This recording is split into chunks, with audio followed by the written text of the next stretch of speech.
Hello and welcome, ladies and gentlemen, for night number 4, PCS3 APAC. Of course, last night was day number 3, and it reduced the gap from what LG Divine's once top lead was, around 40 points. Now is about 20, halved by the end of the night. Welcome back, Edge, as we sort of go into tonight. We're past the halfway mark, or at least we're about to be. Yeah, and it's been an interesting half of that. We've had some ups and downs for pretty much, well, for every team realistically. Maybe not so much LG Divine, but it's starting to look a bit more interesting than originally was. Yeah, exactly. We thought potentially there was a chance that it could be a runaway victory for LG Divine. Didn't end up happening, at least not just yet. Could still do, though. Of course, we've got 4 games tonight. Here's the overview again for a bit of a reminder now that we are, I guess, halfway through the tournament. Of course, next weekend will be the final weekend for PCS3 across all of the regions. Of course, the participating teams as well here for APAC, and certainly I think we can say that at least for PCS3, it's probably been the strongest lobby, considering when you look at the logjam from about 6th to 14th, for instance. The top 5 has got a bit of separation, but for the most part, minus a couple of teams, Edge, everyone's pretty close. Yeah, it definitely has been probably the best PCS we've had to date. You've only got realistically one team sort of that's the outlier at the moment on the bottom of the pack, but everywhere else it's just so close. It's too close to be able to call realistically where anyone's going to be finishing at this point. Of course, as I keep sort of alluding to, halfway through, 12 games done, 12 games to go. Here's how the days have lined up so far. First weekend was all LG Divine. So far, though, for weekend number 2, no chicken dinners yet for our leaders. Of course, Battle Arena Elites getting on the board for the first time. Miramar picking up their second chicken dinner. Those 2 games were on Erangel, and over on Miramar, Victim Rise and Division X continued their climb up the leaderboard. For Division X as well, specifically, they were a team that was tumbling down the leaderboard, Edge. Big win to close out the night, gets them into the top 5. Yeah, if I'm Division X, I'm pretty happy with that. They had a pretty decent PCS2, so I'm pretty sure that they'd want to either have the same or if not better results as last time, and they've shown in that last game that they're definitely capable. They took a lot of control and picked up a lot of kills, so Division X is definitely one to look out for, possibly breaking into the top 5 a bit more comfortably. Yeah, and the team that they kicked out of the top 5, the Battle Arena Elite, of course, they did win the first game of night number 3, but they now find themselves in 6th place, 16 points behind Division X Gaming. So Bay coming into tonight looking to, of course, regain that top 5 placing. They will have a tough ask, though. Division X looking in pretty good form. The prize pool, of course, as is well known now, $200,000 plus 12.5% of the in-game sales. Pick'ems will come to a close, of course, after this weekend. So if you are one to potentially want to wait till the last second, well, after these 4 games for APAC, you will have the only bit of information that you will then know for the rest of the tournament. So you got to vote after tonight, otherwise you will miss out. So don't forget. And of course, I guess a big thank you to everyone who does get involved. It has been a very popular figure point for PUBG in 2020, Edge. Yeah, it definitely has been. The entire PCS series has been absolutely awesome to have, especially in the very interesting times that we're having at the moment. So it's good to still be able to have competition. It might not be the same lands that everyone was hoping for, but it's good to see PUBG come out with something to give the players anything to work towards. We shift our attention over to the total leaderboard. No surprise to see that every single team who has won a game so far from the first 12 matches on the left-hand side of the bracket. The only team that hasn't won actually is Sharper Esports. No chicken dinner yet. They've been very kill happy though. In fact, if you look at the top 5 teams, there's only 3 kills separating first to last in terms of the number of kills. Anything really separating the top 5 right now, I guess, is those placement points. Winning is important. Getting kills is important. For Sharper Esports, they're probably just one really good win away from being a contender here for PCS3 APAC. When you look at Fury, you look at Miramar above them, Sharper Esports aren't that far behind, and that's pretty decent for them considering they haven't found a win. Total damage top 5 at the moment, it's Kim Siva leading the way quite handedly as well, and I've probably pointed it out a few times, being a huge pickup for Sharper Esports. Ronan doing great for Fury. Sophia, talk about a bit of a swan song here. Great tournament from Sophia after potentially having a quieter PCS2. Hisaki, no surprise, the best player on Cerberus, and Edie leading the way for the formidable Buriram United. Surprisingly though, Edge, no one from LG Divine. Yeah, it's pretty interesting, but you've got to look at it. They've got 5 wins under their belt. Those wins were, I wouldn't say gifted, but they didn't really have to work too much for them. They picked up a couple of kills at the end just to secure that win, but they weren't able to, push into other teams or farm damage anywhere. So it's unlucky for them. We do see Jun here in the fourth position, with 20 kills. So they are up there with the kills, maybe not as much damage as you would expect, but they can get those kills out as well. Yeah, it's always difficult to, I guess, translate damage over to kills, which one's more important, etc. I mean, if you're putting out the damage and your teammate is capitalizing, that's fine. It could be the case there. Ronan's putting out the damage, Flood's the one getting the kills. Tonke stands out for me here in the kills for top 5 overall, halfway through PCS3 APAC, a massive reason why Magic Esports have been having the tournament they have had. Although I will say last night they were a little bit quiet and they did drop down to 9th position. Tonke can't do it all. I think you're going to have to see some of his teammates really step up if Magic Esports are going to be able to find a place in that top 8. Yeah, Magic Esports have been having a decent showing. Their first weekend they were contesting in Pachinki with Ferox, so as we saw last night, they've decided better of that contest. It's not really worth it for them, so they've left that, and they've not really had the games that they may have liked, but they've been putting in some work, and they're definitely one of those teams that I feel like they can sort of build momentum, and once they've got that, they've got the players like Tonke that they can just push forward into the following games. Yeah, I think the biggest issue for Magic Esports is we've seen them a few times get into fights. If Tonke is the one that goes down early first, then they kind of capitulate really, really quickly. It's almost like a no contest from that point. But if Tonke's up and about, he's the difference maker. He's the one that can go and get those kills and win them those fights, which of course then lets them stay alive, get placement points, and so on. So it's that bit of a snowball effect, really, more than anything. Just continuing to sort of dissect, I guess, a bit of the lobby here as we wait to get into match number 1. There are a few teams outside of the top 5 now. Kind of touched on it briefly, but Bay 16 points behind 5th place now. But when you look at the teams below Bay, it's actually still that logjam, right? VTR, Cerberus, Magic Esport, even Angel Alliance all aren't really that far away. So I'd kind of put the lobby to a degree, sort of a top 5, then you got a bit of a middle 5, and then you got a bit of a bottom 5. There's some separate point margins there. In terms of that middle 5, though, who kind of sticks out to you, Edge, that could be able to get into the top 5? So from the middle 5, I was really hoping to see more from Cerberus. I said the same last PCS. I'll say the same here. They've got the potential. They've won their qualifiers.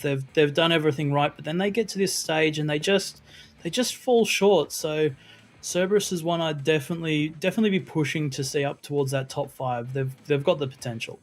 Yeah, I think Bay is the other one as well. When you look at Bay and you look at Cerberus, they're the two that definitely stick out. I think Victim Rise as well definitely can't be slept on. They've had some really good performances. They had a great PCS2 where they probably went under the radar.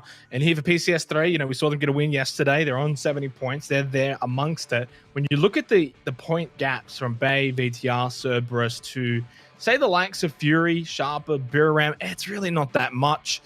20, 30 points, something like that, 35 points to some degrees. But with 12 games remaining, kind of what I'm alluding to here is that even those teams in the middle 5 have still got a huge amount of chances of even competing for first to a degree. That's a little bit more trickier, looking at around that 50-point margin, which is significant, but there's still 12 games to go. So for teams like Bay, like Cerberus, like VTR, if they can find that extra gear, I don't see why they can't push for top 3.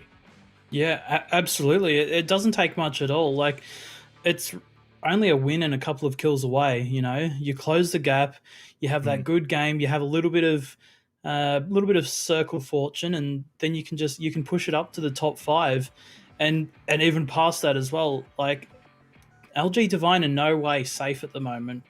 There's teams that have so much potential to catch them, and yeah, like we were saying, it doesn't take much at all at this stage.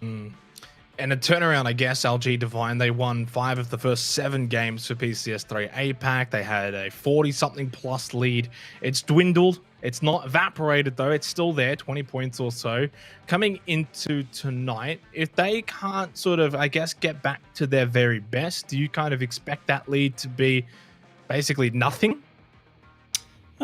We have seen a lot from LG Divine, even on the games that they're not winning. So obviously they've got the players, they've got the skill set, so they can still keep it up there, but there's no way that all the other teams are just going to let them have their lead and keep it as well. Yeah, and obviously for LG Divine's sake, I think as well, we've got to sort of look more into the in-game situation. A lot of the times they're still finding kills, right? So even in the games that they don't go and have those big wins, they find kills, they get 4 to 6 points, and they're still at least keeping that tally ticking over. I think it was the final game actually last night where they did fall a little bit early, but Biram, Fury, neither of those two were able to really capitalize too much to an extent, and that was a trend we saw in PCS2. And then in the end, it did come back to bite the likes of Fury and Biram. You don't get too many chances. There's not too many games where LG Divine are going to slip up that much. It could be very, very easy for them to just come out tonight, have a couple of wins, and re-extend that lead with only then 1 weekend to go. So you really have to take your chances when they come. If we get into the first game, which is starting very, very soon, and LG Divine come out with a 0 or a 1 or a 2, you have to capitalize. You don't have to go and get the win, but I'm talking 8 to 10 points is almost a must to really start putting the pressure on LG Divine. Just before, though, we get into game number 1, kind of shift our attention more so down to, I guess, the bottom of the leaderboard. That way we've spoken about pretty much every section of our leaderboard. Unicorn's still in last, but I think you pointed out yesterday they had a pretty good game. A pretty good night, actually, and one really good game where they finished 2nd or 3rd.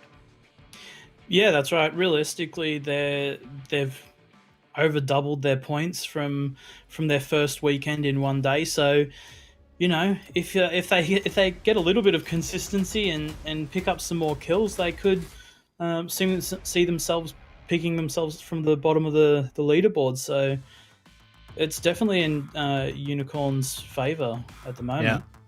And just quickly as well, as we get into match number 1, the two other teams down there, Ferox, Hydra Gaming, they had some slow games, unfortunately, yesterday. Although now, fortunately, we get into our first match of the day, so hopefully they can turn their fortunes around tonight and have a better night of it, especially for Ferox's sake. When we look back over to weekend number 1, night 1, only 4 points, but then night 2 was 29 points.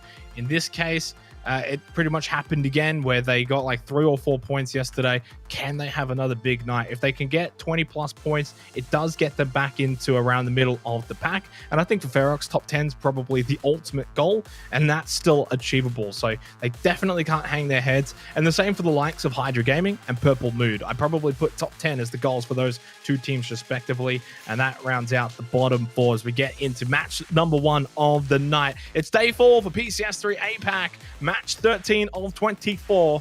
We are now officially past the halfway mark, and Canaxi almost finds the opening frag onto 2 ends here with the UAZ. Might be able to get him this time, but we saw this a little bit yesterday. Kind of discussed. It's worth a shot. May as well have a try, but it's not as easy as it looks. Yeah, and it's definitely not wasting your time. Worth wasting your time on the one potential kill there, and Canaxi definitely realizes that as he goes back to loot. But that could have been a very bad start yet again for Unicorn Cyber here. So luckily enough to keep all 4 members alive for now, and we'll just be on their merry way at the moment. So we saw the circle pop. Phase 1, very, very north. We had a couple of crazy circles last night. I think at least 2 of the games were very much out of the ordinary, but we look at a phase 1 circle like this as well, and it's not as scary because you know where it's going. Like it's going to be in between Severny and the Roshawk River. It's going to be around that shooting range area, or potentially around the western part of Stalba. We look at Miramar United Esports, though, our second ranked team at the moment, and definitely I think at this point, I think the biggest competitor to LG Divine, maybe just slightly edging out Fury. They've been great on both maps. They've got 2 wins. They've done everything but just make up the 20 points. Yeah, that's right. It's not going to take long for them to make up the 20 points, especially with the games that they were having yesterday. They had some really, really good games, but they did fall a little bit short in the last game of the night, where I believe they came just into the placement points, but from their position, they didn't really get anything out of it as they were wiped out early. But Miramar is one of those teams that I'd expect to bounce back extremely hard, especially tonight, coming in with a little bit of a fire lit under them and ready to take it to LG Divine. It has been the standout, I think, from an individual standpoint for Miramar United, and well, that's probably good news. You look at a player like Nordra, who's previously a season MVP, and Axie God Meow, no slouches either. You got Jowman sitting as your super sub as well. It's a roster that is quite stacked as we pan over Fury, who are currently tied for kills with LG Divine. PTSD flashback for the Fury fans who, of course, witnessed their team tying on the kills and the placement points for PCS2 APAC. Unfortunately, though, they didn't have the bigger game out of the 2, therefore losing on the 3rd tiebreaker. Incredible.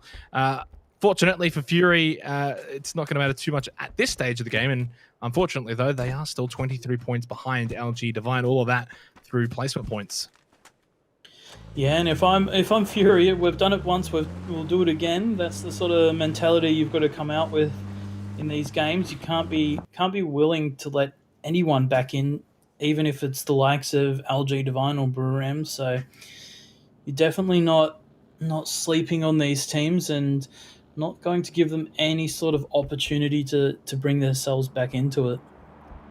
Now, the damage proportion, it's a bit more even compared to the kill proportion at times. Sharper Esports, though, way out in front, technically over Miramar, Fury, and LG Divine, almost around the 2,000 plus mark. So that's actually quite substantial considering they're 30 points behind LG Divine.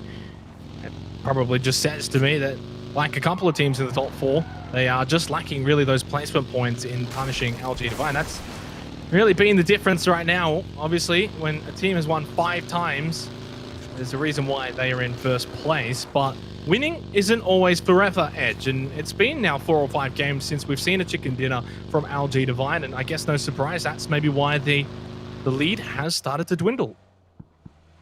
Is it about time for LG Divine to get another one of those wins? They've, like, if you can see the map right now, LG Divine has the entirety of the center, as we see right now. So they're putting themselves in position to be able to pick up one of those wins, but knowing PUBG, it's always a little bit random, and it's just how you play against it. So LG still has a lot of work ahead of them.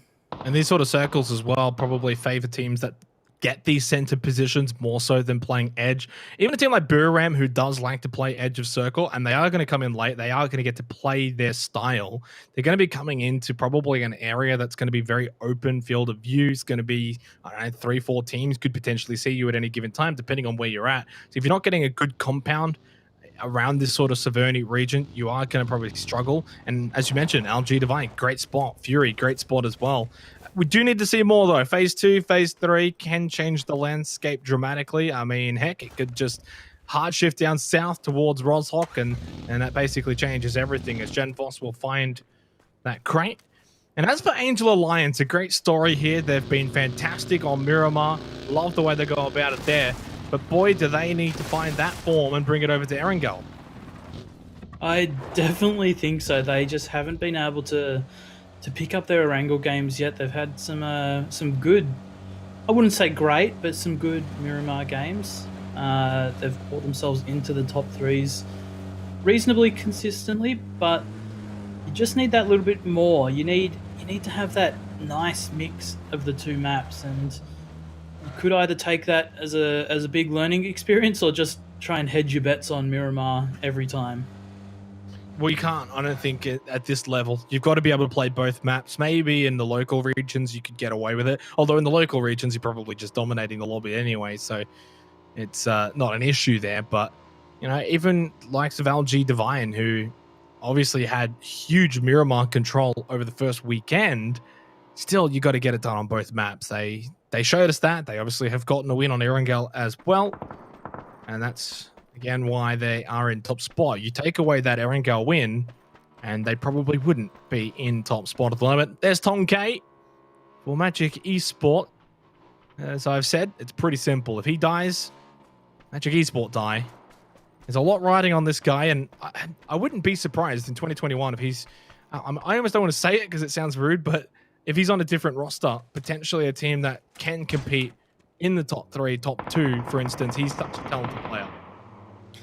I do think for the likes of Magic Esports, from where they were in PCS2 to where they are now in PCS3, they've improved such a large amount. So, you know, if they're willing to stick it out and they're willing to keep building chemistry, and whether they're individually still getting better and better, I think they'll be a definite more scary roster to come. But, you know, a roster change could be just what Tonk needs potentially. Well, Imimar has come in and I think done a good job as well. Look at, maybe instead of Tonk leaving, maybe it's about addition, getting just one more sort of top player into that squad, and who knows, that could be a jump for them as we switch over to Unicorns Cyber, who have knocked out Nordra. Well, this kill feed right now is lovely days for the LG Divine fans, because their two biggest competitors have just lost a player each. Waiki Kamukau died for Fury. We didn't quite get to see that one as we were watching Nordra die. God Meow does get out, turn around, gets the knock onto Best 1301. We see the circle too. Shifts right over to the eastern side of the map, right towards Yas Naya Pond, Stalber and Yas Naya. So Severny out, shooting range is out. And it does change the landscape of this game dramatically. A team like Buram would actually probably be a lot better rotating and sweeping the edges of Stalber, but they've got to get there first, and now they've lost Nordra. So the shift helped them, but they've obviously ran into a roadblock along the way. Yeah, it hasn't been the best of circles for them, but for the likes of LG Divine, they have slid themselves into a nice compound at the moment, so very good for them. Planning to continue. Ronan does get taken down by Magic. Mama. Yeah, Magic has a very big spread around the top of Stalber here, so they've got a lot of control, and it looks like they're going to take the fight to Fury now. Yeah, and this is why I mentioned Miramar as well as a player that has stood out for Magic Esport alongside Tonke. Not a surprise to see him get that elimination onto Ronan. Only Insight and Flood remain. Not the start to the night that Fury would have liked, considering they are still 23 points behind LG Divine. They have to just send it away out of here. As Flood looks to regroup with Insight, they can stay alive. They are dead center of the circle. Placement points could still very much be on offer. And great play from Magic Esport, though. They push down from top of Stalba. They take this warehouse north of Yazdaya. They've got 4 players alive. They found a kill. Good start. Yeah, Magic doing a lot of work for themselves at the moment. They've got themselves an extremely high-tier compound. We saw Fury have a really strong game from there yesterday, so given a bit of circle luck, Magic should be able to control majority of the mid portion of the Stelba Hill. A lot of the Yasnaya Polyana kills late game will start pushing up, so if they can do their best to farm those, they might see themselves with quite a few points on their hands. Oh, God Meow has been knocked, and he is extremely far away from Edie and Canaxi. He is basically dead. Unicorn, Cyber are going to have 2 kills on Biram United. Talk about last place having an impact, and that's the beauty of PUBG. Whether you're 16th or you're 2nd, you're still going to be able to have an impact on the lobby. Klee will get the elimination of the God Meow. Basil's been eliminated as well for Cerberus, and some of our top teams heavily wounded here for match 1 of the night. It does not look good for a few of these teams here. This might just be a little bit of a write-off game for most of the teams. Sharper Esports now getting involved, hindering Buriram's rotations, but it looks like they might be able to get away with their lives for now, unless Kim Siva can connect some of these shots. They do have to pull up at the hut, but the hut is not a good long-term situation. Sharper will probably look to completely surround Buriram here and just lock them inside this hut. It's a little bit annoying as well for them that of course, vehicles flip when they explode. Otherwise, that actually might have been a decent bit of extra barricade just on the side of the shack, some cover. Not to be, and I don't think this match is to be for Ram or even Fury for that matter. And I hate to say it here, Edge, but this is where LG Divine play their best PUBG. They capitalize. They are a team that will say, all right, you're having a bad game. Well, we're going to punish you. We're going to go get 10 or 12 points. We're going to sit in the center of the circle. We're going to probably win the game with maybe 6, 7, or 8 kills, for instance, and extend that lead from 20 up to 38 points in the blink of an eye. And that is just a huge morale. You lose a lot of morale when that happens. You have a bad game and then your opponent has a great game. It's horrible. Yeah, but being PUBG, there's not really too much you can do about that. But it's all about how you fight the RNG, how you fight the given situations you have. You see the likes of Fury who do have themselves a central position, even though they've lost 2 players. We've got Purple Mood as well, looking for positions from the future, still making their way into the circle, and it's not looking too good for them, as majority of the higher tier compounds have already been taken. So from the future has a little bit of work ahead of them. Angel Alliance as well, doing just the same, but they have Arjun Bots, who is currently situated in a nice spot.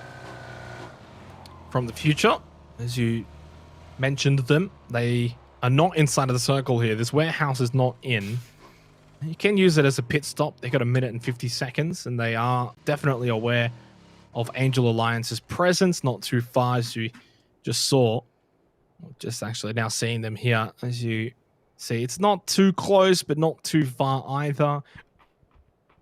Fortunately for Angel Alliance, they are inside of the circle. They don't have to move for now. They've got a lot of time here. They can see what Phase 4 brings. And Phase 4 probably won't be bringing too much for Buriram here, as Sharper is slowly closing in on them at the hut. Tino is coming in very, very close. We'll pick up one onto Canaxi, and it's all left up to Edie in his hut. Edie can do a lot of work, but I don't see him getting anything out of this when the mollies and the utility are coming out. Doesn't really stand a chance, and Magsinus will take him out there. So Buriram, our first team to be eliminated here. Not the opening game that Buriram would have been hoping for at all. Certainly not. Great position, though, for Sharper Esport around this spot of the circle. They don't have to worry about teams really coming in from behind them. They've got the Yasnite Pond sort of protecting their eastern side, too. So they really just have to worry about what's in front of them. They pick up 2 easy kills. They also take out a direct competitor in Buriram United, so finishing them off nice and early. LG Divine, I think, are obviously going to get the circle here for Phase 4 as well. But this could be the game for the likes of Sharper Esport, Division X, Bay, VTR to capitalize and look to overtake Buriram and Fury in 2nd and 3rd place at the moment. And just sort of draw your attention over towards the Stalber point. We got Ferox up there. Bay were actually in Stalber, and they've actually managed to get all 4 players away from Ferox. They were in the previous cycle, no longer though for Phase 4. LG Divine just barely in. Purple Mood have got the hot spot though, and Hydra Gaming up north can basically control the north in a pretty elevated position as well. So the question is now for LG Divine, what's the play? Do you just stay for Phase 4, move for Phase 5 when you have to, or move early? I think probably in this position, you're just going to have to play, hold it out, come in late, and push towards Phases 5 and 6 and try and find some kills. So 6 sacks gets Sharper Esport once again in the kill feed. That's going to be their 3rd kill of the game, up to 94 points now. From the future, make the ditch in. They are wounded, down to just Triple X and Gypsy Danger. Unicorn also now driving by the compound of LG Divine. As we're down to 52 alive at the 16.5-minute mark. Match 1 of this evening. Insight from Fury. Just trying to probably ward off Unicorn, make sure they don't pull up near Fury. But Bay are lurking and loitering just above, behind them. And Flood has been knocked by Loki's. And unfortunately for Fury, their bad start is starting to catch up to them. Yeah, and that could have been extremely bad if Insight was caught out at the same time that Flood was, but he was able to stay alive. I'm not too sure if he's going to be able to get this res, as Bay does re-breach the Wizard Hut now. Sophia and Loki's going to be looking to pick up Insight. They did step inside of the Molotov, so this might give Insight an advantage. He picks up one, but he won't even be able to pick up the flush there, as Loki's will trade out Sophia. Fury out in 2nd last, Buriram out in last. Horrible start for the competitors to LG Divine, but great news for the teams that are from 4th to 9th, for instance. They can look to catch up points here. Angel Alliance, though, good start. 4 alive, 2 kills, great position. This could be the Erangel game for them, Edge. This definitely could be the Erangel game for them. They've got a nice spot. They've got a lot of freedom at the moment, and they don't really have anyone that's sort of looking to push towards them. Another team that I think this is going to be very, very good for is Sharper Esports, who have lost the two teams above them that they're fighting against, and they've got themselves a nice edge spot where they can just slowly work in and start picking up kills and potentially putting themselves in a nice spot to finish out this game. Victim Rise, they are keeping an eye behind them, but we have, of course, the fortune to know there's no one there. So they're going to have their backs quite safe going towards the back end of phase number 4. Ferox will have day trade coming in. You can see them just over the crest of the hill. Veronica, Balmoth starting to push up. Ferox have to be wary of this. They had an awful day 3. Can day 4 be the day for them? They don't really seem too aware. They're not necessarily checking behind them too much, or at least not from Monty's point of view. I am looking at the map, seeing whether or not they are looking behind them. Doesn't seem to be too many players really looking behind. In fact, no one is looking behind at the moment. Look how close Balmoth and Veronica have been able to creep up. They have just been watching and waiting. A rookie error from Ferox is going to be punished. Not one player, Edge, was checking behind them. It's really unfortunate for Ferox there. They would have been watching the blue for so long and then thought that their back was clear, and Day Trade just played it with the blue, pushing up the side of the hill and picking realistically the perfect timing to strike there. So Ferox out in that 14th spot, not the game that they were looking for to start off here. Let's just hope that they can recoup and bring it back for the following games. As we see our 13th team actually go out, which is Unicorn Cyber. Not a good start for those boys either. And Sharper Esport, though, also feeling the pain of what's been a chaotic match number 1 due to this circle. Exodus is knocked, but getting revived eventually. Kim Silver obviously throwing out their smokes. We'll get there. I don't see anyone really who's going to be able to contest that unless LG Divine really push over and push the issue. We've still got 11 teams alive, though. Only 35 players up, but still 11 teams. So there's probably a few players that are solos or duos looking to just hang on and get into the top 8. They're going to miss out. Puchils, Veronica, Bar's going to go down, unfortunately, for Day Trade. Well, with that circle shift for Phase 5, it left them in no man's land. And even if Ferox hadn't have been eliminated by Day Trade, they would have been in a similar predicament, to be honest, in the end. Very unkind circle for a lot of teams so far, but not for a few. Hydra Gaming up north, they're looking great. They're holding up north. They're not getting too center circle happy. They're happy to hold the top edge, make sure no teams are coming in behind them. Angel Alliance have still got 3 of their players up center of circle, and Purple Mood as well with 3 players at the only compound remaining here for phase number 5. Hi Saki, hello, headshot onto Sulaby, and that's going to be Magic Esports losing a player now down to 3. Yeah, and for the likes of Magic, they've got a decent spot, but they've got to really work it in, and they've got Purple Mood holding them out, Cerberus on the edge, so I'm not sure if they're going to be able to make it in here. And Mama does get the knockout onto Hisaki, so that's big player gone for Cerberus now. They've got 2 remaining left in Subang and Sololzi, so they do have a little bit of space to work with, but not really much, and especially after this circle, it's going to be rough. Sharper Esports, despite the good start here for match 1, they found 5 or so kills. They are going to be eliminated before the placement points.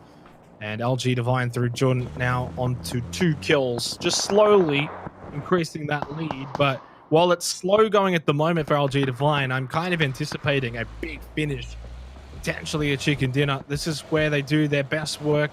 21.5 minutes gone. They got 4 up. Not a horrible position. They're in the circle. They can push forward, look to clean up. Gypsy Danger and then Triple X. As we switch over to Magic Esports, Miramar is going to be eliminated by Chibaret. Alex looking for the refrag though, and is successful in doing so. With a bit of help from Neferhort, that's going to be the end of Victim Rise. And we are now down to 8 teams remaining, 21 alive. The only team with, well, there's 2 teams up with 4 players. Hydra Gaming up north, and LG Divine down south.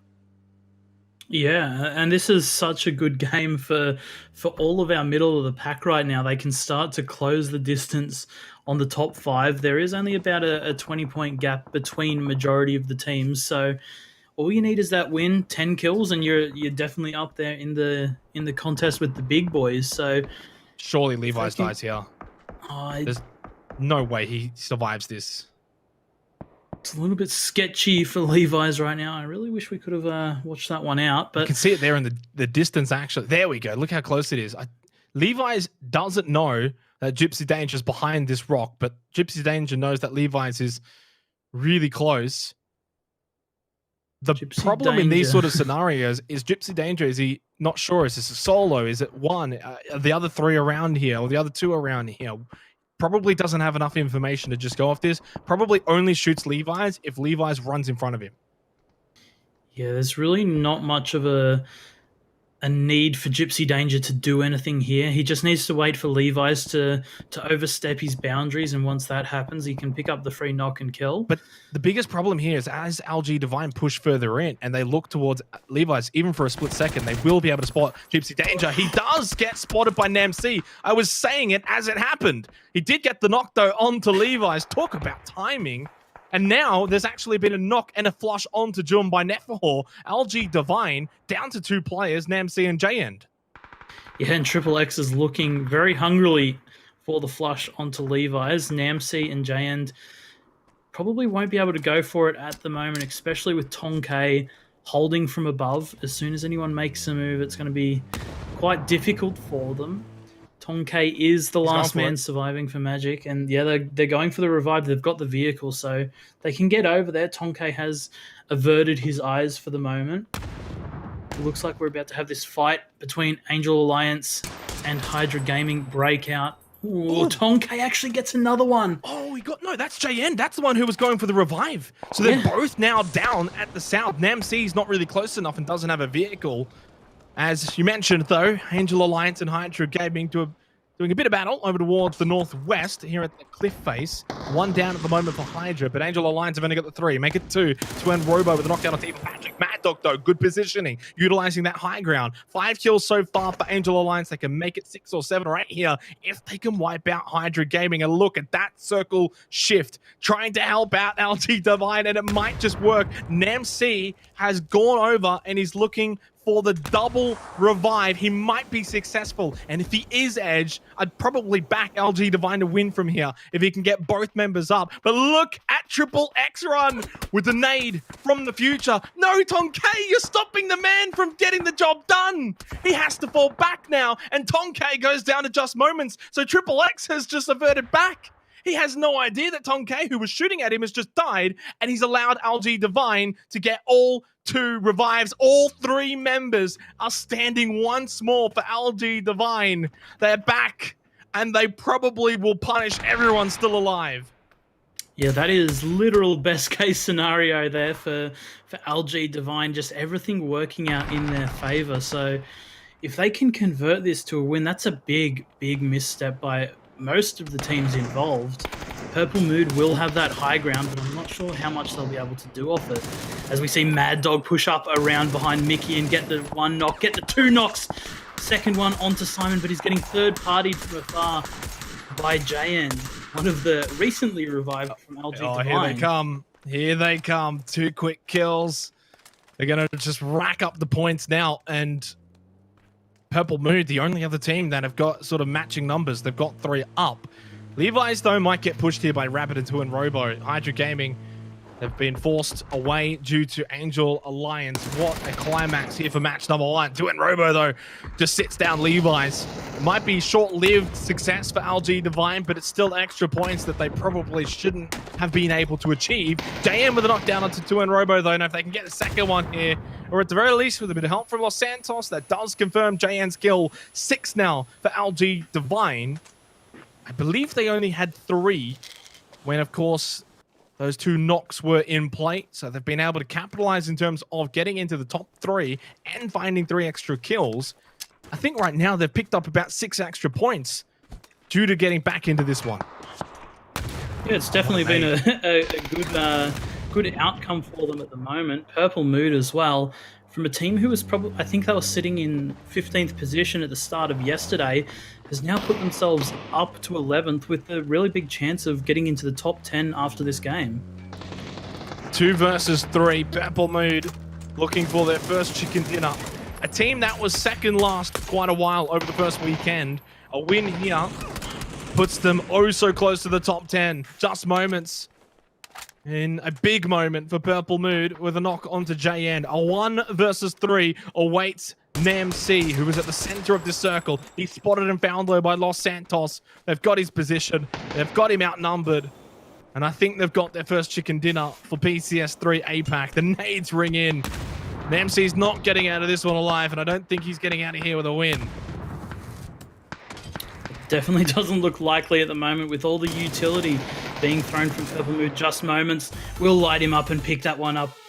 Does Rocky Jim. So absolutely awesome game there from Purple Mood. They held their position on the Stelba Hill and they just worked it into the late game. They did help out LG Divine a little bit, but it was a very good game by them indeed.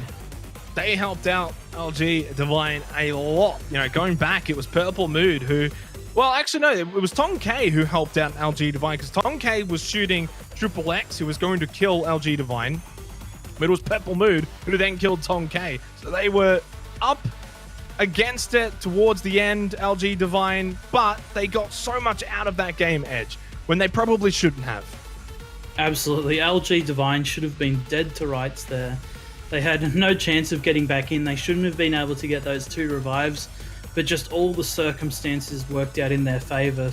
And, you know, they played it perfectly from that point of view. Yeah, they certainly did. Purple Mood, though, they pick up their first win for PCS3 APAC, their first tasty chicken dinner. A team that has been a regular, a mainstay in the bottom 4 so far. Now, all of a sudden, they are a contender in terms of top 10 potentially. Only 5 points away from BTR for that 10th place position. I don't know if Purple Mood are going to continue to skyrocket towards the top 5. for instance, but I think a top 10 finish is great for them. Yeah, absolutely. And that'll be our first team from the bottom half of the leaderboards to pick up a chicken dinner as well. So yeah, Purple Mood ticking all the boxes right now. They certainly are, aren't they? And obviously a couple of teams didn't quite tick many boxes in that game, Miramar and Fury. Yeah, definitely wasn't a solid game by them, but they are teams that we've seen it before. They'll bounce back and they'll hopefully come back stronger and give us a real tournament. Of course, closing out the game. I mean, Battle Arena Elites had a couple of kills. Sharper Esports also picked up some decent points. Division X just the 3 points.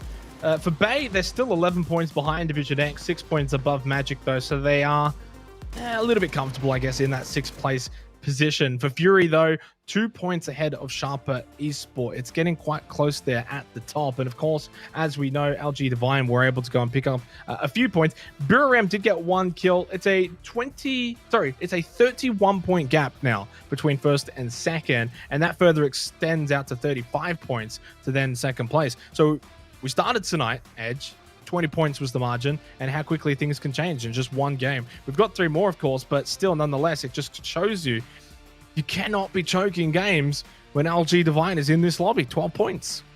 It doesn't take much at all, and the teams like Fury and Buram, they can't be waiting for LG Divine to have a bad game. They have to be putting it to them every single game, trying to get 1, 2, 3 more points than LG Divine at any possible moment. So then when LG do slip up a little bit, that's when you really capitalize. You've already closed the gap a little bit, and then you just shoot up with one good game. I know that Fury love to tease their fans and cause those heart attacks with those late comebacks, but the last 2 games have been 16th and 15th. A bit of a struggle for Fury after what was 2 amazing games in round 10 and round 11. Second place with 12 kills, third place with 11 kills. At the conclusion of that 11th game, it looked as if Fury were here to contend at this point and not so much a late comeback. Unfortunately, though, with these 2 last and second last place games, that, as I said, 35 points, how quickly it has ballooned out in such a short amount of time. LG Divine, they, of course, themselves were off the back of a 9th, a 13th, and a 13th. They weren't really firing on all cylinders, and here comes the second place and 6 kills, and that's a decent 12-point game. There's the total leaderboard, and the placement point disparity is humongous between LG Divine and the teams below them. But even now, the kills, where it once was quite close, and besides Sharper Esport, even now LG Divine, 8 kills over Buram and 6 kills over Fury. Yeah, and that goes to show how little it takes for teams to be able to get the leads and to separate themselves from the rest of the pack. Our top 5 are pretty clearly our top 5 right now, both in kill points and placement points. So, you know, it really goes to show just how strong those teams are, and just in the likes of Division X, one game will just shoot you straight up there. Angel Alliance and Magic Esport have actually got themselves into the top 8, worth there of a note, because for Angel Alliance, it's all been about Miramar. That's their map. That's where they do good. And finally, they have been able to have an outstanding Erangel game as well. 3rd place, 6 kills, and right now I think they're representing the Philippines region really, really nicely. If they can somehow get a top 8 placing by the end of it, when it's all said and done, that's an amazing achievement for, you know, a region that has technically struggled in recent PCS events with the likes of Archangel Predator, usually down the very bottom. Yeah, that's right. They haven't had the tournaments they'd really been looking for. They've got quite a strong roster. So it's all just about continuing to play, learning from everyone else, and giving it all you've got. Exactly. I guess you could say that, though, pretty much for the majority of the teams. We're going to go to a break. When we come back, we've got our second and final game of Erangel on the other side.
Well, Purple Mood picked up their first chicken dinner. The top 8 has shuffled around. It's all happening after what was a very chaotic first match on Erangel. Of course, we've got one more to come before we reach the halfway point of tonight. But Edge, as we have now officially passed the halfway point, 13 games gone. There's not too many remaining now, and LG Divine have shown us their power and where they are at their best. They've gone from 20 to a 35-point lead. If they can do that one more time, all of a sudden we're staring down the barrel of like a 50-point lead with like 10 games to go. Yeah, I don't think it's in anyone's best interest to leave it up to that kind of odds. So all of your teams right now, everyone all the way down to like the top 10 has the potential to put themselves in that top 5. It might not be easy, but it's doable. I think that all of these teams really just need to stop LG Divine if they want a hope of winning, if not putting themselves in a top 3. Just Moments had his moment in that previous match on Erangel with the most damage in the game for match number 13. Not a surprise to see Angel Alliance in there as well. Mad Dog and Nan. Tonk for Magic Esports in the end was a very large benefactor for LG Divine's success, and 6 sacks great for Sharper Esport, although that was a bit more early on in the match. They didn't survive too long, going out in 10th place. So a lot of damage was done early. They picked up 5 kills, but they did bow out. They weren't able to really go on and capitalize and have a massive game. And these are the placements in the previous game, Edge. LG Divine second, of course. So this is 1, 2, 3, 4, and 5 on our total leaderboard. Second place, Buram, 16th. Third place, Fury, 15th. Fourth place, Sharper, 10th.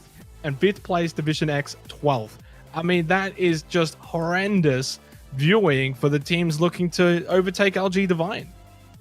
Yeah, it definitely wasn't the game any of the teams needed. So it all just comes down to the next 3 games here. I feel like that'll sort of set the pace for the rest of the tournament.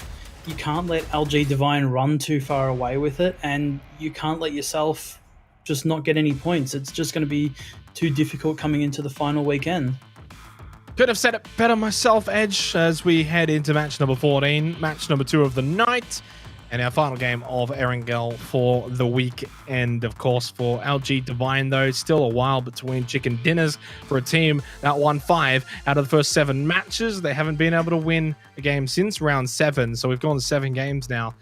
Technically, I guess at the conclusion of this. Rankings, though, for Erangel, Buram still on top, 71 points. LG Divine and Fury tied on 60, and then a bit of a drop-off towards the next few teams. In terms of total kills, though, it's Tonk leading the way quite significantly as well. That's a really substantial difference between first and second. 19 kills to 14 from Sophia. Yeah, Erangel must just be Tonk's game. I'm not sure of his kill count for Miramar, but Erangel's looking pretty good, and especially the sort of damage he put out in the last game, he's looking very comfortable over on Erangel. Well, you definitely want to strap yourselves in, and hopefully we've got ourselves a comfortable match here. We had a wacky circle. I would probably say over the course of a night, I don't mind 1 or 2 wacky circles as long as there's 2 pretty decent normal circles, and I'd probably say that's 1 pretty decent normal circle. It is going to be, I guess, obviously on the same side out towards the east, and if it does hard shift up north, then we will have almost an identical circle. But for now, we'll see what happens. Great circle, though, for LG Divine, who loot around this particular region of the map. It does mean that the teams around Gaka, South George are going to have a bit of a trip into this first phase. Purple Mid Esport, our winners from the previous game, not really averaging too many points, only the 7 points a game typically on Erangel. Of course, they smashed that out of the park, though, in the previous one. Yeah, it was good to get their averages up in the last game. They've got an average of 4 kills as well, so a little bit of a booster from the previous game also. And it's nice to see. Purple Mood, they haven't had the best start, but they're slowly but surely bringing themselves back up into the middle of the pack. Yeah, and it's a middle of the pack that's very difficult to get into if you're now in the bottom 2, which is unfortunately Ferox and Unicorn, which, kind of give Ferox a bit of a kick up the bum here, but they need to get a wriggle on because Unicorn have shown that they're able to pick up points now and that they're not just going to sit down the bottom on single digits like they did for, well, practically the first 10 games. So they're creeping up. It's only 13 points there between Unicorn and Ferox in that bottom two. But then if you just cast your eyes up one spot, Hydra Gaming 52, Day Trade 53, From the Future 57. Those next three are only about 10 to 15 points behind what is a massive, massive logjam from 11th to 7th. Yeah, 11th to 7th is very, very close indeed. Between our 7th to 10th team, there's only 2 points in between them. So every game, there's going to be shuffles. It's just which teams come on top. The likes of Cerberus, they haven't got very many points in their past couple of games. They're a team that we've all had really big hopes for, but they just haven't shown us anything yet. So I'm hoping that this is a good game for Cerberus. I'd really like to see them put some points on the board and put themselves in a semi-decent position. Well, since you're touching on Cerberus, we'll continue it, but they are a team that has, I guess, had inconsistencies throughout pretty much 2020 as a whole. They can have some really, really good games, then show us their full might, but just too many games where they just don't really get much. You know, we look at the last 3 matches and they've only picked up, I think it was like 6 or 7 points. I'm not going to quickly do the math. Not too many points. 6 or 7 in the last 3 matches alone. It's not really much, and that's why they've dropped down to 9th. But their best is great. They've had a 1st place with 8 kills, a 3rd place, 4th place. But outside of those 3 games, it's been too far few in between in terms of top 3, top 4 placements. So they need to probably now, I guess, if they are an inconsistent team, have the top show up here because it's been a few games now. That's right. And a team that I feel like's really getting a little bit of consistency at the moment is Angel Alliance. They've only really performed on Miramar before the last game, but they got themselves into a nice spot for the previous Erangel and got themselves some kills as well. So I'm hoping that this Erangel could be another good game for them where they do sort of stop the haters and show that they can get some points on Erangel.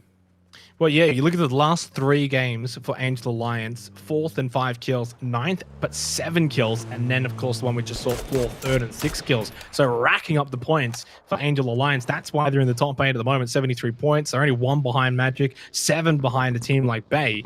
So very, very close to the top 6, putting on a good show. Monty's taking a bit of damage. He'll be fine. We'll get back on the bike, keep going.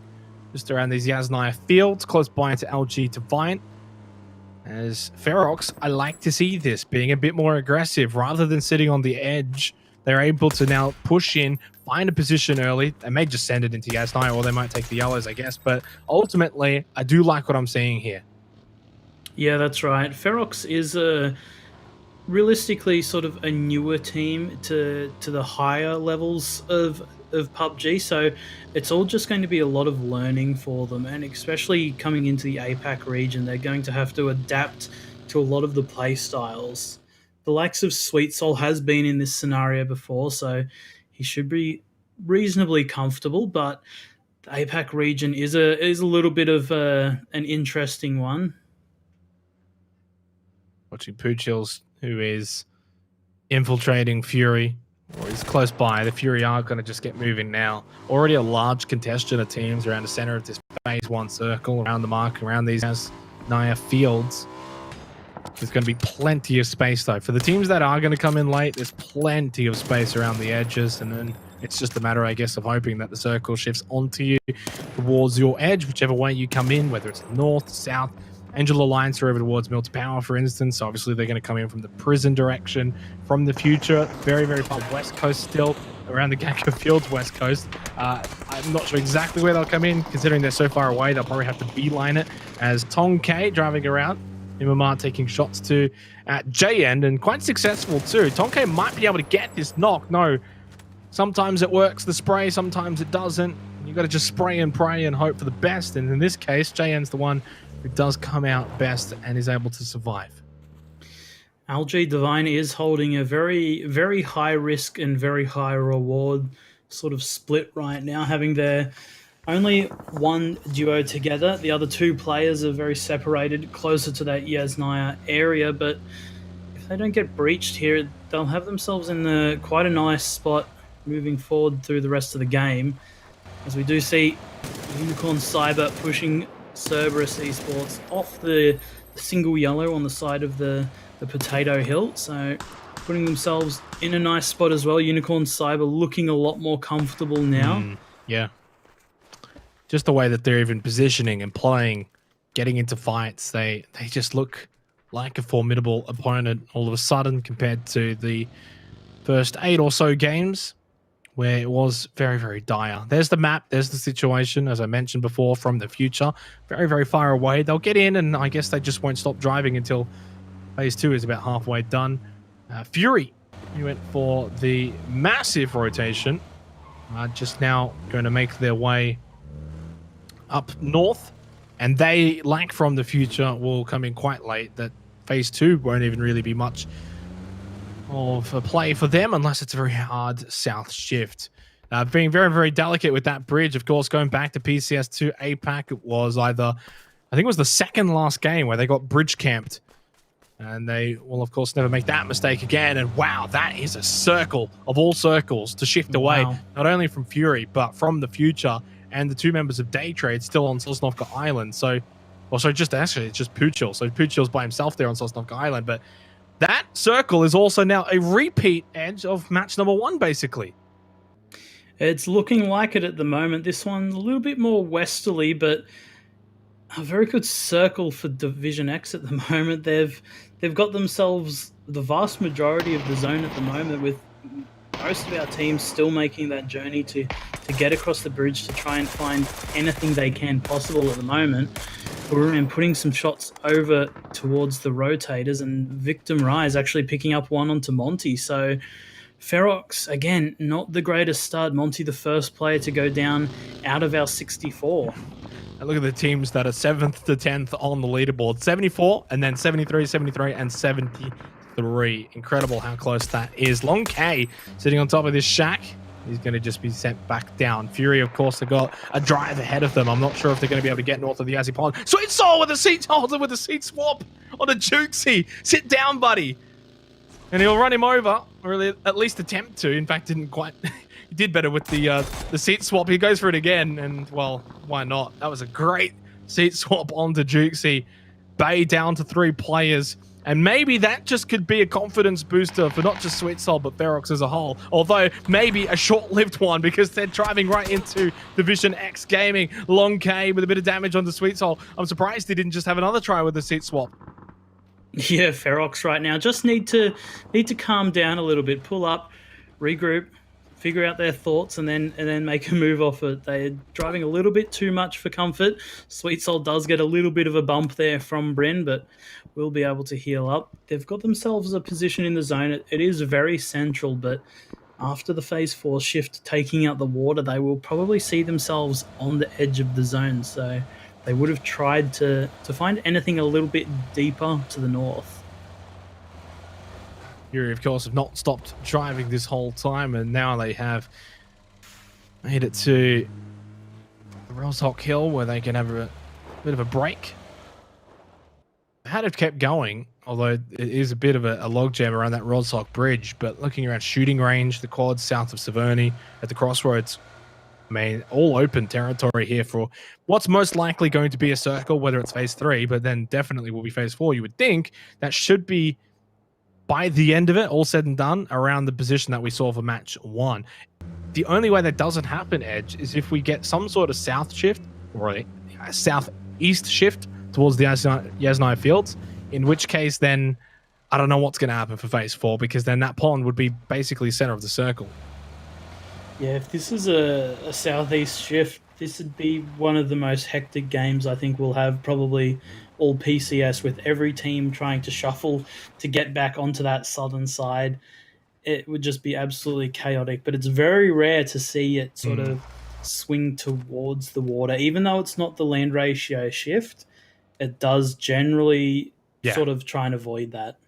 Yeah, it usually gets the job done for phase 4, and there's the evidence to that quote. So phase number 3 has shown itself. Phase number 4, you would think because of the water, he's going to actually still continue to shift, at least keeping Division X in that position. And we now do end up basically in the same spot as match number 1. A repeat on our hands. 2 wacky circles in 2 games. How about that for Erangel? Mad Dog, though, creeping closer towards Cerberus. Neil Patrick has been knocked elsewhere. There's one down at the moment for Cerberus. There's a second. That's Basil flushed as well. Almost Sololzi as well, taking a huge amount of damage from Nan. And Angel Alliance continue their good form here as Fury making a semi-breach here. It's only Kamals, the other members of Victim Riders, not at the compound. Denfoss driving on in, though. He does get here quite late. Might just allow Flood to get some free damage in. Maybe even the knock doesn't quite confirm it. Only the one nade throws it out aggressively and early. The bounce back, but they can get inside, close the door, avoid all of that damage. But Fury now know there's 2 players inside this building. As they elect to push in, they probably don't want to hang out outside too long, because those 2 members of VTR will be looking to engage from a distance. Yeah, and it looks like VTR are sending over more reinforcements now, with Chibrit starting to drive up onto the hill. Fury really need to get this fight over and done with as soon as possible. The longer it goes, the worse it'll be. But Insight gets one, Ronan gets the other, and they've done it. They've cleaned up the 2 members as fast as they needed to. They just need to regroup themselves, worry about what's on the edge. They actually get some nice damage as well onto Chibrit. So Fury's done well to keep themselves in this without losing any members. They'll get the second kill once the bleed out does take effect. I think he might have crawled up into the attic, as apparently Cerberus Esports have been eliminated. We might have put the Mozzie on the edge because we spoke about them in the pre-show. Thought maybe this is where their inconsistencies turn around after 3-4 poor performances. Will now make it 4-5 poor performances in a row. They continue to drop down now into 10th. They could get overtaken by Purple Mood when it's all said and done. Levi's with a neat little trick as he reverses his way to the center of the circle. Yeah, missing that rear tire. It's a little bit slippery, so reversing maybe the easier way to drive at the moment for Levi's. Divine has once again found themselves in the dead center of the circle, so really well done by them. They don't have anything much to play with here, but they are in a good spot. So as long as they stay alive for the next circle or 2, I'd say they've got really good potential to start picking up kills late game and move on further into the zone. Sharper Esport had a great start to match 1. It did, of course, sort of blow up in their face towards the mid-section of the game, going out in 10th, but it's all the opposite here. This has not been the start that they'd like. No kills, it's only 6 sacks that's left. Stuck in Severny. He's being kept by Day Trade. He's not going to get out of here alive. So Sharper Esport will go out in second last place, following Cerberus, who went out in last very early on. So it's basically 2 teams gone inside the first 16 minutes already, which is most likely and definitely due to the circle and the way that it's shifted around so far in the first 4 phases. Yeah, a little bit of a different game to the one we had previous. This one's a little bit more westerly than our last one, and a little bit of OCE pride here. We do see Ferox in the center of the zone, so this could be the game we need for Ferox to put themselves in that mid-pack contention. From the future close by, Bay, only the 2 players though, Sophia and Neferhor. Bay's been very quiet so far tonight. Match 1 and now match 2 as well. Obviously we saw Juicy get seat swapped before, as Chibrit does the twirl of death. I call it the twirl of death, Edge, because usually once you start twirling around, you end up just dying anyway. It's a decent little effort. Unfortunately, though, Chibrit, Samoy both out. Long K and Nem C will share the spoils, 1 apiece. LG Divine are on the board for a point here already for match number 2 of the night, as Unicorn make their move in their mad dash. In fact, they're very, very close to From the Future. Yeah, it's a decent spot on the side of the hill here. Jun picking up a nice kill onto Salabi, and Imama goes down as well to Levi's. So LG Divine making quick work of the remaining 2 players from Magic Gaming there. And Unicorn Cyber might be... they should be able to get the res here. They shouldn't really have too much of an issue, but they are very close to From the Future here. 6 sacks, by the way, I said was not going to make it out of Severny has made it out of Severny. He's somehow been able to avoid the eyes of Day Trade. They've got no idea that he's made it out here. They're still hugging and watching that blue, expecting him to start running out, but he's already ahead of them and to the south too. So credit to Six Stacks. Although now that I've mentioned it, I'm kind of expecting him to just get domed somewhere along the line, as Ronan's been knocked but will be safely revived. There's a bit of a crest here in the terrain. 3 kills for Fury so far, as they crack triple digits, 35 points behind LG Divine, 1 point behind Buram United, and of course looking to stay above Sharper Esport and Division X. Those two teams climbing ever closer, although I'm not sure Sharper will be able to get much more this game, only with the solo remaining. 40 seconds until phase number 5. Circle still favoring Ferox, Bay, LG Divine, Unicorn from the future. Those teams certainly well placed, but you look at a team like Buram Edge. They're on the edge, out towards the east, and this is where they do their best work. They'll push up one way. It's either north or south. We'll see which way they go, and then they'll just start claiming teams and finding kills. Yeah, this is absolutely where they thrive. And as we see Canaxi, we go over to him for a split second, and he's already hitting shots towards Hydra Gaming. Once they get comfortable, they'll probably start swinging around the side of the hills here, looking to clean out around teams like Purple Mood, pick up some things onto Hydra. And they're definitely a very capable team of it. That circle, though, does not favor them, and they're going to have to work quickly against Hydra Gaming here if they're actually going to want to move into the zone. It's great for From the Future. Unicorn, well placed too for phase 5. Ferox, we mentioned them before. They will remain in a decent spot too. Fury have to make the dash in, and well, this could go really, really badly if they can't get past LG Divine unscathed. If they can get by unscathed, though, they can make it to the shack, which is well placed inside of the circle. Inside at the very last hurdle, though, it does get knocked and finished by LG Divine. They will move on with 3. Flood just copped one to the face as well. And that little shack will have to hold 3 green men. 3 kills, but they're inside of the circle. If no teams push on this, then they can kind of push out late game, surround the area, put a couple of smokes out, but look how open it is. Yeah, this is honestly the best result that Fury could have hoped for in this situation, other than taking a direct breach. Losing Insight, only 1 player, and keeping 3 alive in this central hut is pretty much as good as it gets for them right now. They'll get themselves potentially into that top 8 where they can start getting placement points. Well, it's not looking good now for LG Divine. They've just lost 2 players very quickly. Levi's and Jun, the last 2 currently standing.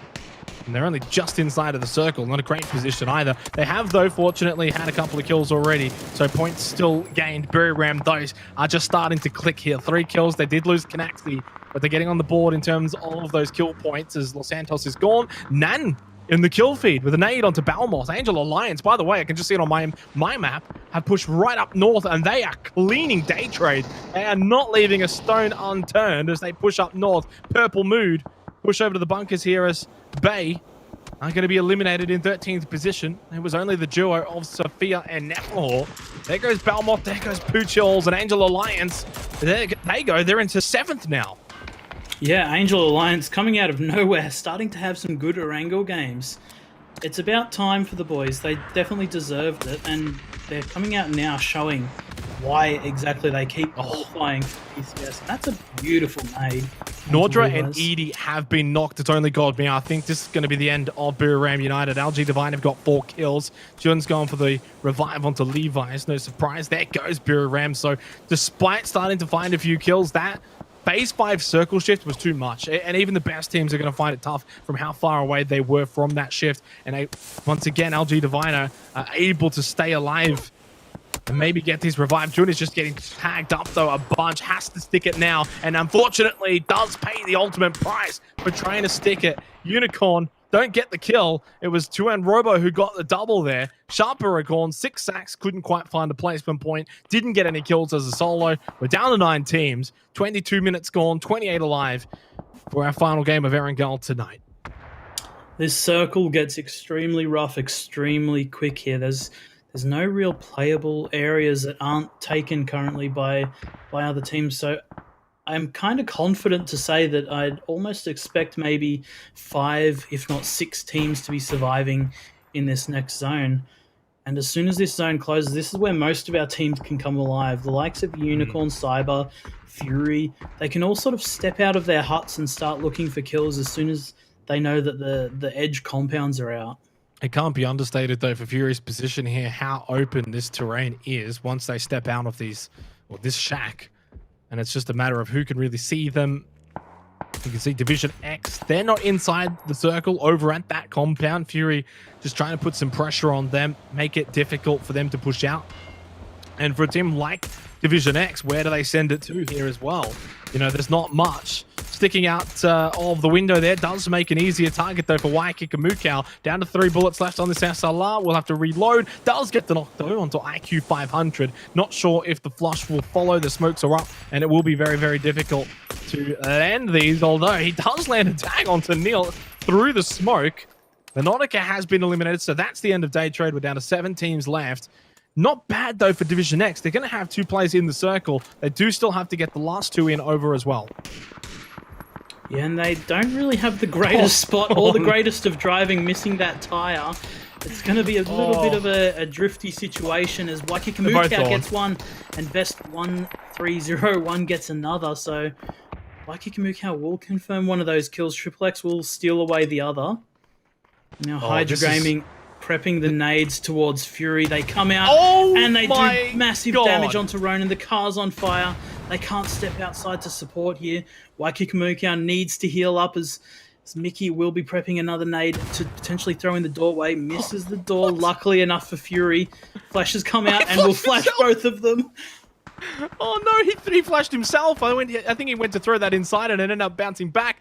Purple Mood helping out. They got to stick the res though onto Ronan. Waikiki Mukau prone behind the barrels. Purple Mood hearing the commotion. Ham just checked down to the south.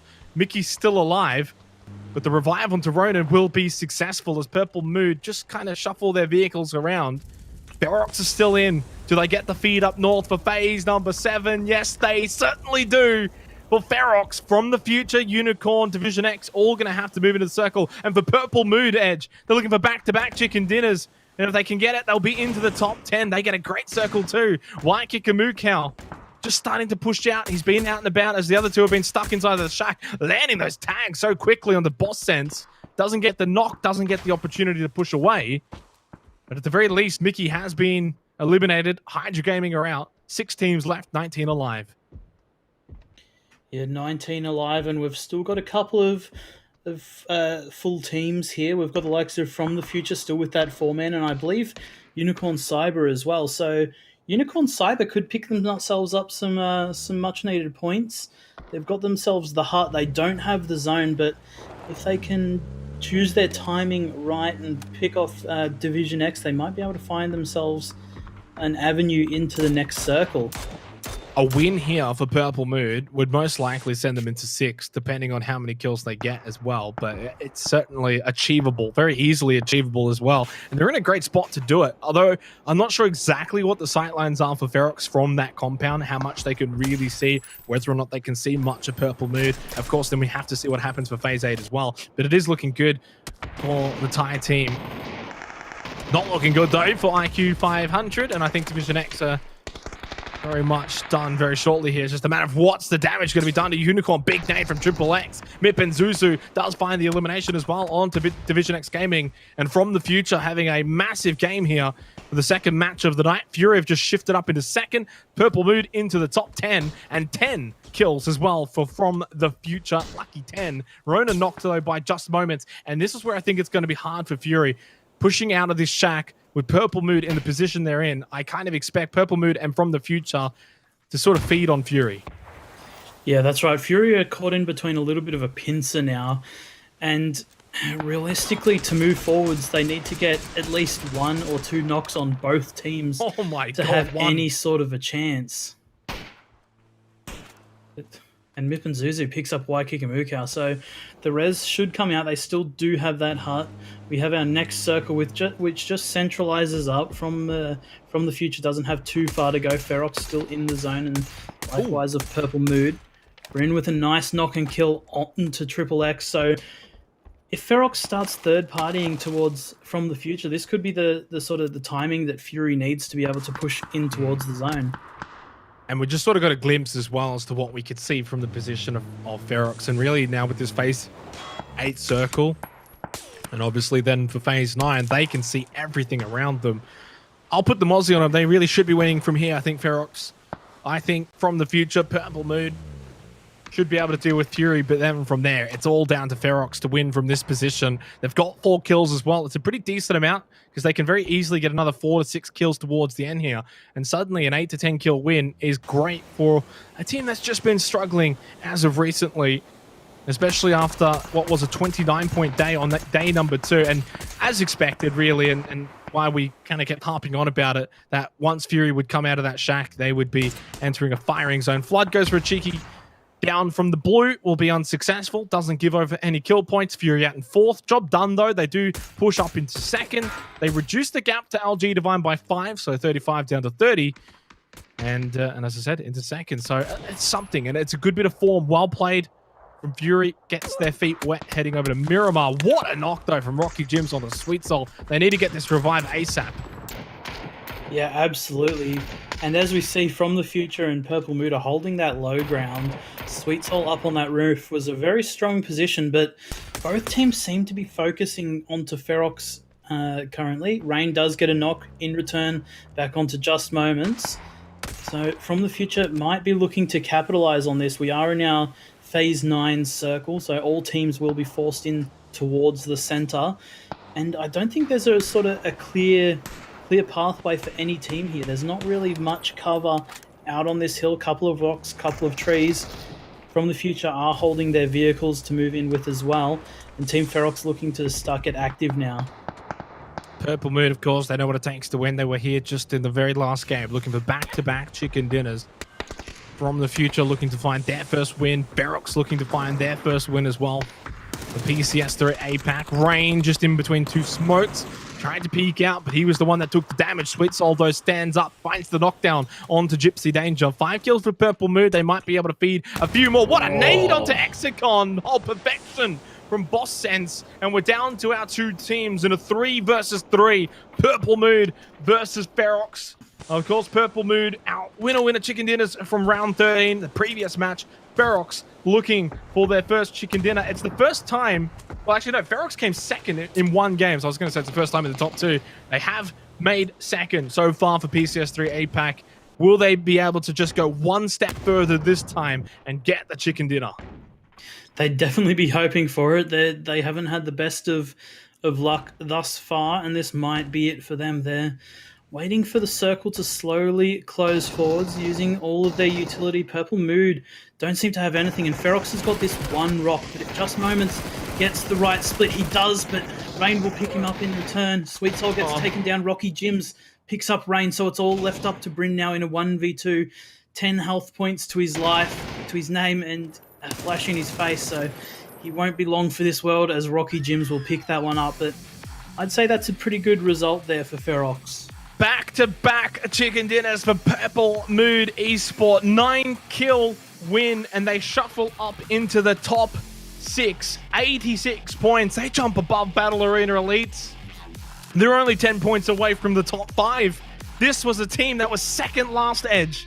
What a turnaround from Purple Mood Esports. They have been impeccable basically since round 8, and I very much want to sort of just dive into what a turnaround it has been for Purple Mood Esports. So we're going to do that just now. And of course, you guys can check this out on the Wikipedia. This was their first 7 games. 16th and 1 kill, 13th and 0 kills, 12th and 1 kill, 10th and 1 kill, 16th and 1 kill, 10th 5 kills, 10th and 2nd kills. 2 kills. That was their first 7 games. They were in the bottom 2, 2nd last. And since then, they've gone 2nd, 4th, 8th, 12th, 5th, and 1st with kills. And 1st again, obviously, just here. So 2 firsts, a 2nd, and a 4th, and 2 top 8 performances. Basically, since that first 7 games edge, only 1 game that they didn't get placement points. And they've had a pretty large amount of kills as well. 9 kills, 8 kills, 2 8 kills, in fact, as well. What a turnaround. It's almost just staggering. And you can even see it here in just this game alone. They were 11th coming into this match. Now they're 6th. It's been a big talking point here for PCS3 APAC, and it's been amazing to watch Purple Mood turn it around. And I think a really good lesson for a lot of teams when things aren't going great to just keep the faith and trust yourselves to turn it around, and they've done just that. Yeah, it really just goes to show how little it realistically takes to bring yourself back into it. Like Purple Mood, from having probably sub 20 points on their first weekend to now coming out and having 86 points, it's a big comeback, but it doesn't take too much at all. And that's what teams around that top 6, top 5 area have got to look at and be like, oh, we really can catch up and we really can put ourselves in these positions. Like, we've still got so many games left. There's no reason to give up now, because if Purple Mood can do it, you can too.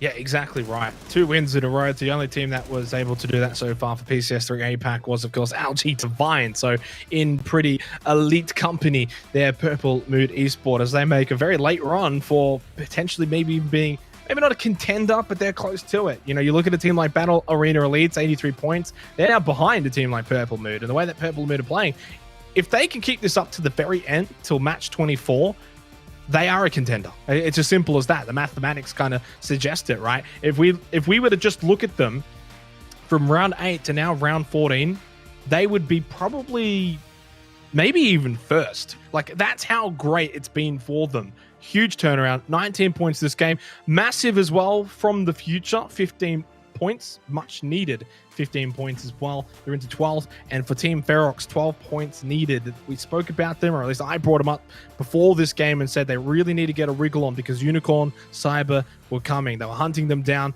Unicorn got another 5 points this game.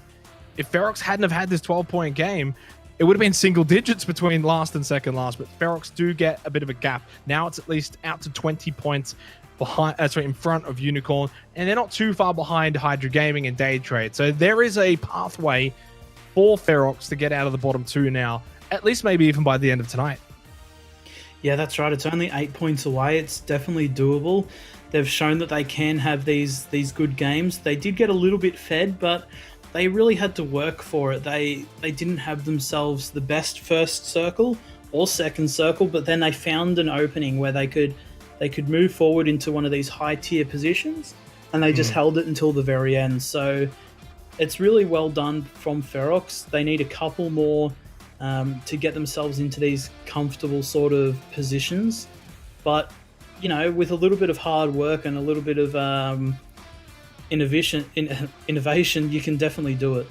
Yeah, definitely. There's our total leaderboard, 137-point leaders, LG Divine.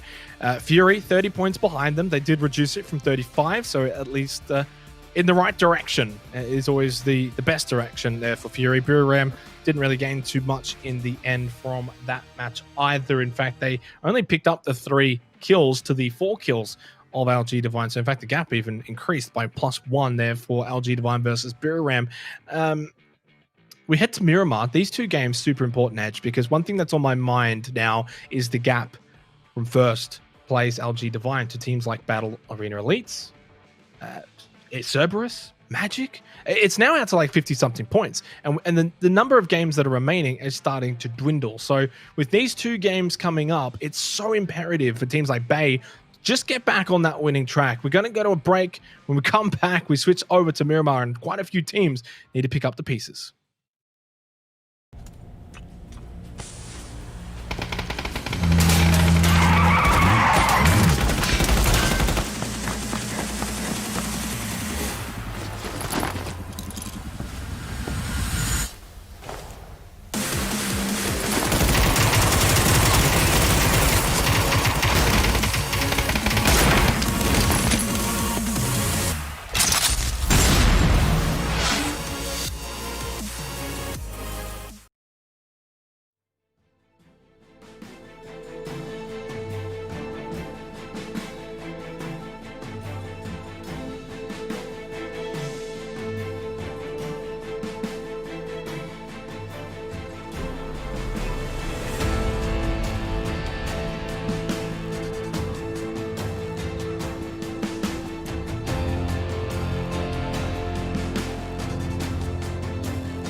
Welcome back, everybody, here for PCS3 APAC. Purple mood, 2 wins in a row. I guess you could say they're in a good mood, Edge, as we head over to Miramar. They've certainly shaken up the top 8, top 10. They are amongst it now, competitors. And obviously, they've even leapfrogged a team like Battle Arena Elites, who's usually in the top 5, who just, for whatever reason, just can't get really anything clicking to a degree where they can get a massive amount of points. They're getting their 3, 4, 5 points or so, but nothing too crazy. Purple Mood, 86 points, Bay on 83.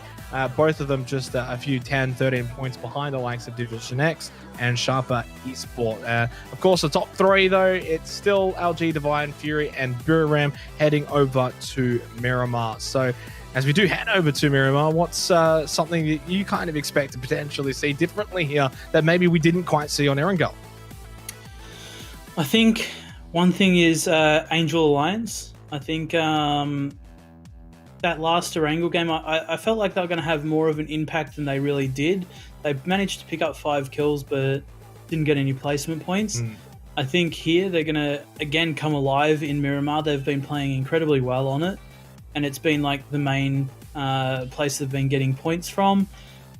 Other than that, I don't really see too much of a change between our other Miramars. I feel like Divine, again, will put themselves in good spots, but I think it really all comes down to the other teams on how they can adapt to Divine, really.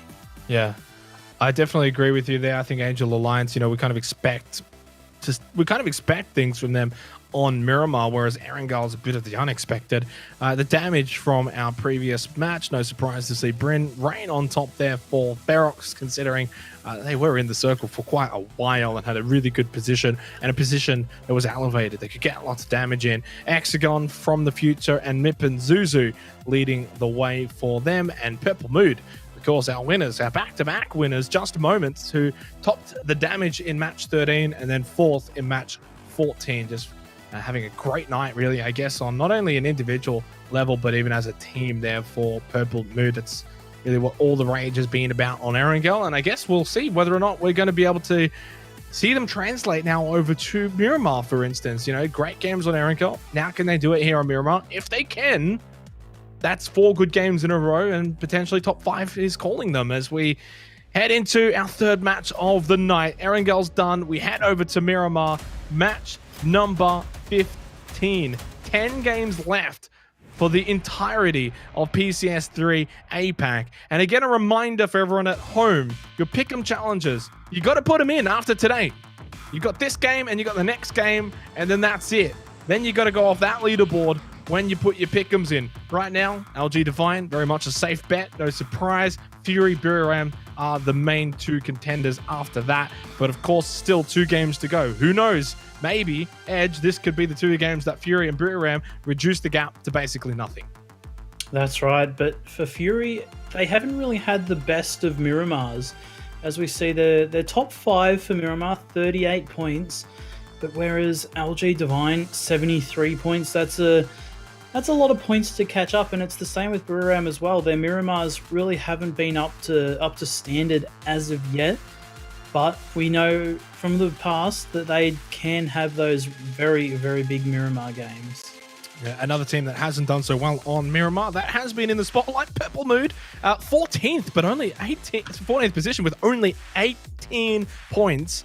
But obviously have got some form coming into these Miramar games, so maybe they can turn it around. It just shows you how much they've been able to achieve on Erangel, and mostly really just over the last couple of games more than anything. So they will have to bring that Erangel form over to Miramar if they are going to continue to climb up into the top 5. Otherwise, if they can't and they continue to struggle here on Miramar, then I think their stay at the top is going to be short-lived, as of course Tongkai, why not? Why wouldn't it be on Tongkai to look to get some early shots in? Phase 1 does not really do too much. Pretty normal. Oh my goodness! Algen Potts gets the knock onto Belmoth. Well, that's one that you try and it maybe takes you the entire year, but you finally get one. I don't even know if they're going to be able to pick up the flush onto this one, as Poochie's very, very close by, but Algen Bots is also just as close, so whether they can field the push or just leave him to bleed out here. Yeah. It's almost like you just shoot for the sake of it. And now that he's got the knock, it's like, oh, what now? What now? What do I do with it? What was the point of that? I guess it just also kind of staggers day trade a little bit. But Ultrabots, I think, didn't really have a full contingency plan to getting the knock. It's just probably something you do instinctively as a player. You see someone parachuting late, take some shots, but you're not really kind of expecting that you're going to get the down. Yeah, and it does look like from here that they will just be letting Belmuth bleed out, as they don't think it's a very safe push to go for this revive, especially because Poochie's got no helmet at all. So one shot from that SKS would be fatal for him right now. Obviously, for Day Trade, it has not been a good PCS event. They've been decent throughout PCS1, PCS2. Unfortunately, PCS3 and final one for the year, they are pretty much stuck in the bottom 4. It's only, 15 or so points plus to get further above and out of the bottom 4. But when you're on 58 points out of the 14 games played, they're not really racking up the numbers and to a point where you expect them to go and make up, say, 20 points or so in 1 or 2 games as we continue to fly over Day Trade here. These teams aren't even actually in the circle. In fact, they're probably the furthest away, out west to Al Pozo. We transition over to Waiki Kamuka. I think he's going to die here. Oh, he's got spidey sensors. Moves away from Basil. Must have seen him at the fuel tank, surely. I think for Waiki Kamuka here, he was actually scouting out the warehouse currently to his left to see if there was anyone there. So if he completely ignored that compound, that might have saved him, but it does look like he will just opt to go towards this crate, and if he does that, he might find himself a nice free compound as well. Having a good team, Ferox, who have now had 2 games with both being second place, not quite able to find a chicken dinner yet. So close, yet so far twice now. At the very least, though, 12 much needed points gained in our previous match, match 14. But coming up short. If they can have a good game here, they edge closer to Hydra Gaming and Day Trade just above them. Venotica spotted by Angel Alliance. Look, it's their home map, Ed. We're not even surprised that they've got 3 kills already. This is where they live and breathe and get a lot of the work done. Angel Alliance up to 81 points, and even they are almost above Battle Arena Elites. Bay's almost out of the top 8. Yeah, it's pretty surprising, actually, to see Angel Alliance doing so much work so early, and the fact that they've caught up to Bay after having 2, I would say, decent Erangel games, and then coming into Miramar where they're seemingly a lot more confident. It's pretty dangerous for the likes of Bay and even like Purple Mood, who have only just got to their position based off some Erangel games, really. Yeah. As we look at Division X Gaming, 5th at the moment in the total leaderboard. Just the 11 average points on Miramar, not many placement points gained. Mostly getting it through their kills, where they're getting about 7.5 kills a game. That's actually really, really good statistically. They just need to stay alive a little bit longer and reap more benefits. 96 total points, 5th place tied with, well, actually 4th place technically tied with Sharper Esport. 1K almost just driving on top of IQ 500. Division X out towards Trailer Park. Definitely a distance away from this Phase 1 circle. By the time they get in, Phase 2 most likely will show itself. The same could probably be said for Angel Alliance. Both those 2 teams very much out to the far west. But outside of that edge, looking at the map, as we do actually spot Mip and Zuzu push into the church here at Graveyard, everyone else is situated nicely. Nepahor's going to die here. It's pretty stock standard. If a player's above you, they get that advantage. They're going to be shooting at your head. You're going to be shooting at the body. And unfortunately for Bay, things go from bad to worse. Good news for From the Future, though. They jump up to 11th, tied with Cerberus and Victim Rise, all on 73 points. And they've been in good form the last few games. Yeah, this seems to be our mid-of-the-pack competition at the moment, from our 9th to 12th place. 73 points. They always seem to be matching even on the previous game. So it'll be a little bit of an in-house competition between the 4 of them to see who comes out on top at the end of the tournament. Hopefully they can gather some points to maybe gain their way towards that top 6. It's definitely not out of reach, and we've seen it before, and we'll see it again. Teams can easily make up that difference. Well, the Pick'em Challenge numbers just going to show up here, and oh my, how has Noran's done that? I have no idea. PUBG, just sometimes it happens, I guess. But back to the Pick'em Challenges, it's going to be most likely a landslide now, you would think, for LG Divine, as time is running out for, of course, the choices. How many games you've got left, most would probably feel comfortable. The really 9,000 IQ people, though, would still be waiting just to see how these last 2 games play out before submitting their choices. 1 minute till phase number 2, and there is the percentages. LG Divine heavily in front. The unicorn ones, as we keep saying, certainly inflated. And for Buram and Fury, they are getting some choices edge, but not too many. If they can finish strong here tonight on Miramar, I would expect to see that percentages rise. Absolutely, but at this point, I'd say those pick'ems, apart from our second place being Unicorn Cyber, I think they're very warranted at the moment. If you're looking at this from any perspective, LG Divine is definitely the safe pick, but that's not to say that they can't be caught up to, because we've seen it from both Fury and Buran previously that the gap was closed so close that it was almost a draw in the end.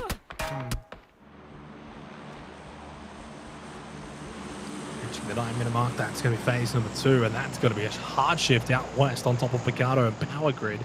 And I say it time and time again, PUBG likes to do it, but it's a landscape changer. This is going to change a lot for the remainder of this game. The Power Grid mountainous region as well, very elevated over Picardo, and for Division X Gaming coming in late on the west side of that, they are going to be able to be in quite a significant position due to the way the circle has shifted. So for a team coming in quite late, Edge, they're getting a very good circle. Yeah, that's right, and the likes of Sharper Esports have actually started coming alive. We haven't seen that much of them over the Erangels, but they've already picked up, I believe, 2 kills, so a good start for them. They do have that southern area, and King Silver's in a decent spot, but Buram potentially trying to gatekeep whatever they can of LG Divine on their journey into the circle. Not really too many shots coming out. Levi's might be able to get out with his life. 60 damage, not enough to clean up Levi's. That jump almost cost him his life. Able to get the 1 tag, get out with 7 HP. He just lingered in the air forever. I wasn't sure if he was ever going to come down. The med kit has been dropped for Levi's. He stays alive. LG Divine get in front of Buram. And if that knock had have been successful, you just have to wonder if Buram might have been like, hey, let's push this. If we can get them out early, why not? Easier said than done, and obviously it's a conversation that does still need to be had if it happens. But when it's LG Divine, you're getting down to the last 10 or 9 games remaining. You gotta push the issue some way or another. And LG Divine, just speaking of pushing, are gonna go right into Picardo, along with Battle Arena Elites and Cerberus, with 2 of their players, Basil and Sololzi, in here as well. 2-2 split for Cerberus. They got 2 other players further down to the south, Isaki and Subang. Fury down to the south next to Ferox as well. Flood gonna see if he can get lucky from that distance. Is not going to be lucky, but Cal will be on terrain. That's a nice quick knock, and they will get the flush as well on terrain. That was a beautiful shot over there. The one thing I wonder about the rest of this PCS is if teams will feel desperate enough to make hot drops against LG Divine a little bit earlier than like your last 2 games or something like that. Because it gets to a point where if you let LG Divine keep on doing what they're doing, it gets really dangerous for you. And teams like Fury and Buram, they're not uncomfortable doing hot drops, but LG's split looting makes it very difficult indeed. It's a difficult conversation to have. Not sure if we'll probably see any hot dropping at this point. 25 seconds until phase number 3.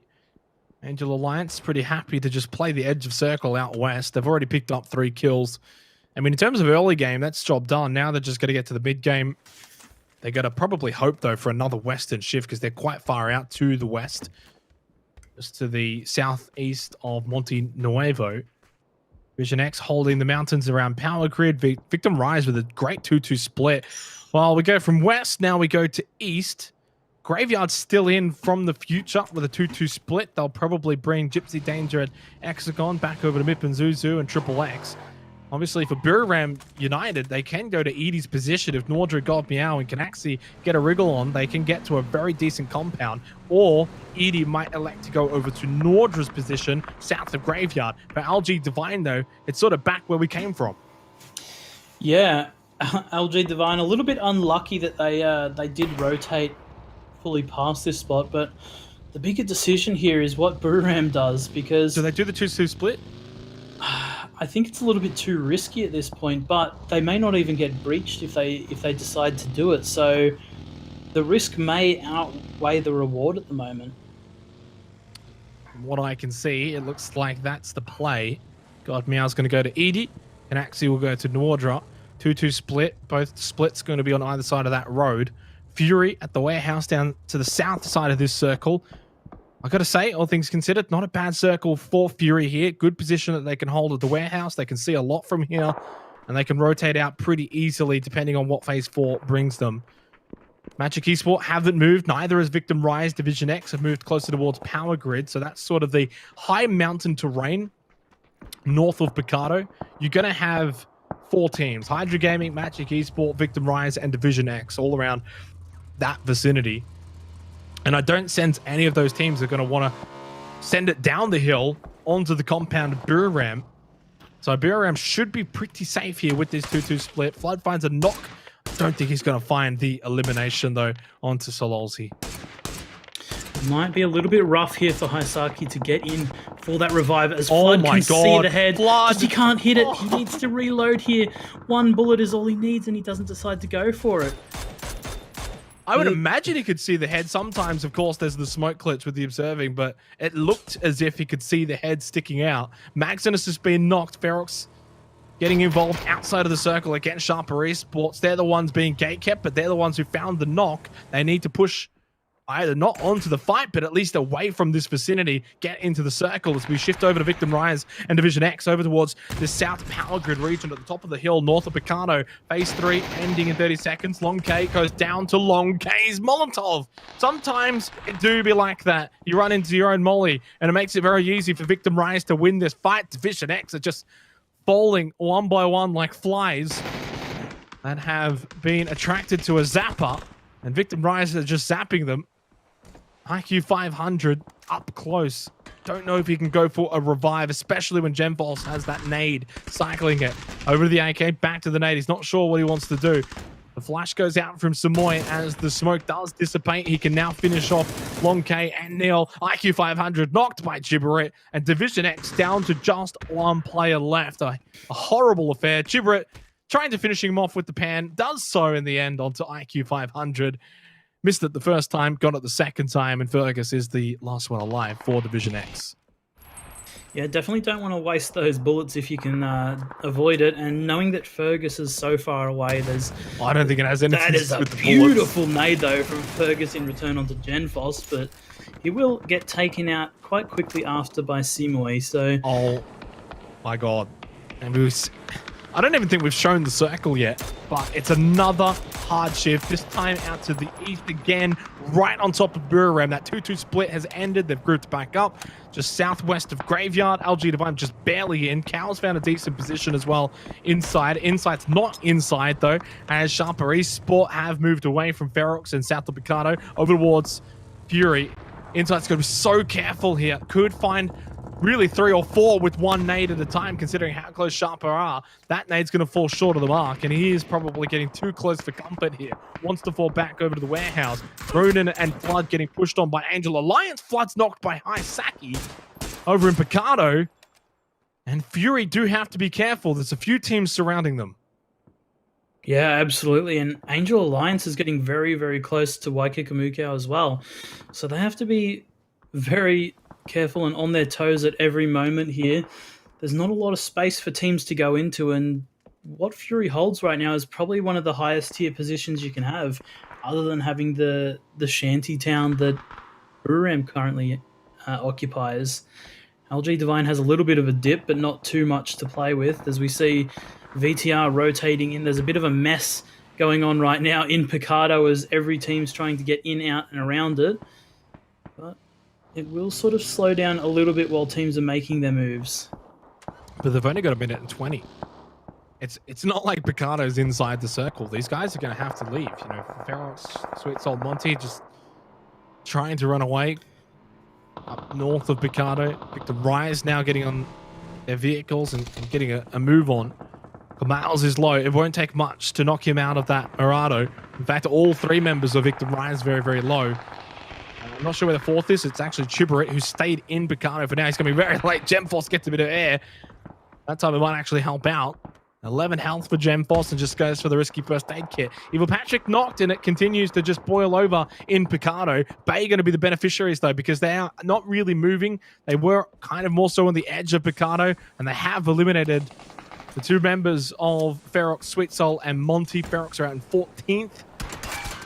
And the gap between them and Unicorn Cyber 20 and Unicorn are in a great spot to potentially capitalize. Gemforce couldn't get the knock though onto John, who finds a double here for LG Divine. It could have really gone pear-shape against Victim Rise, but they've come out on top quite significantly as well. All four members still up. Levi's and Jun will heal, but LG Divine are very happy to find those kills early on. And in the kill feed, three members of Fury are all knocked. It's only Waiki Kamukau that remains.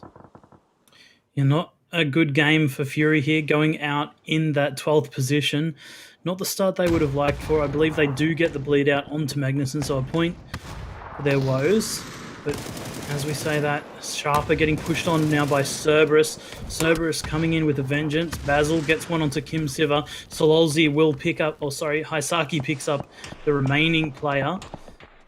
So, not the greatest game for Sharper. The nades come out now. Definitely doesn't survive the Molotov, as there will be one player remaining for VTR.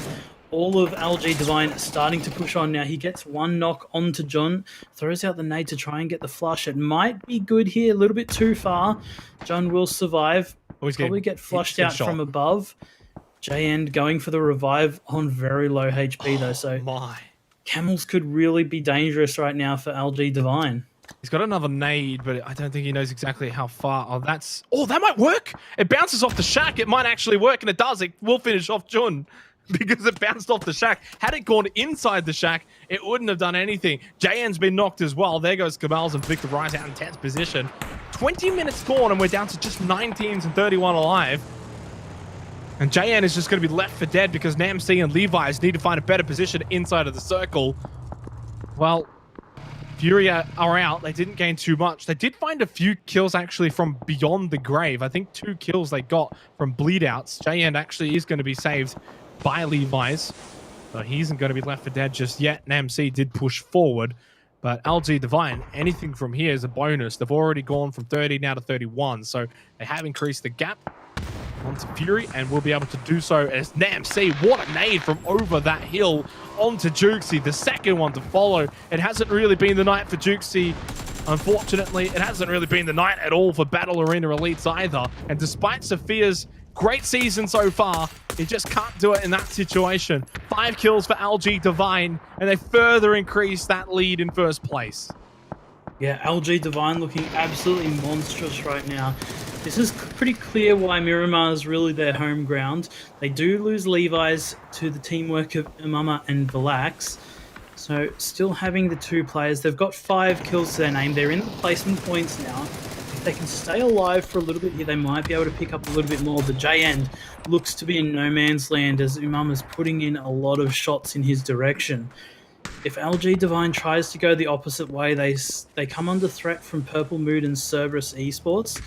Cerberus has been picking up a lot of kills as well, and Purple Mood, obviously the victor of our last 2 maps. So probably not the way that LG Divine wants to go in this current moment.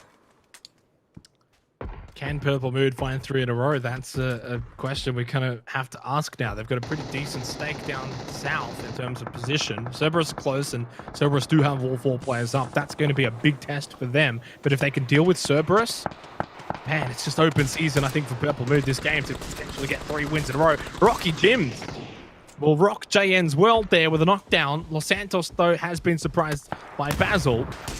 JN can crawl over to the pickup truck. Haisaki's not, so is Sololzi. Magic Esport, Purple Mood, both getting involved there against Cerberus. Purple Mood just continue their great form.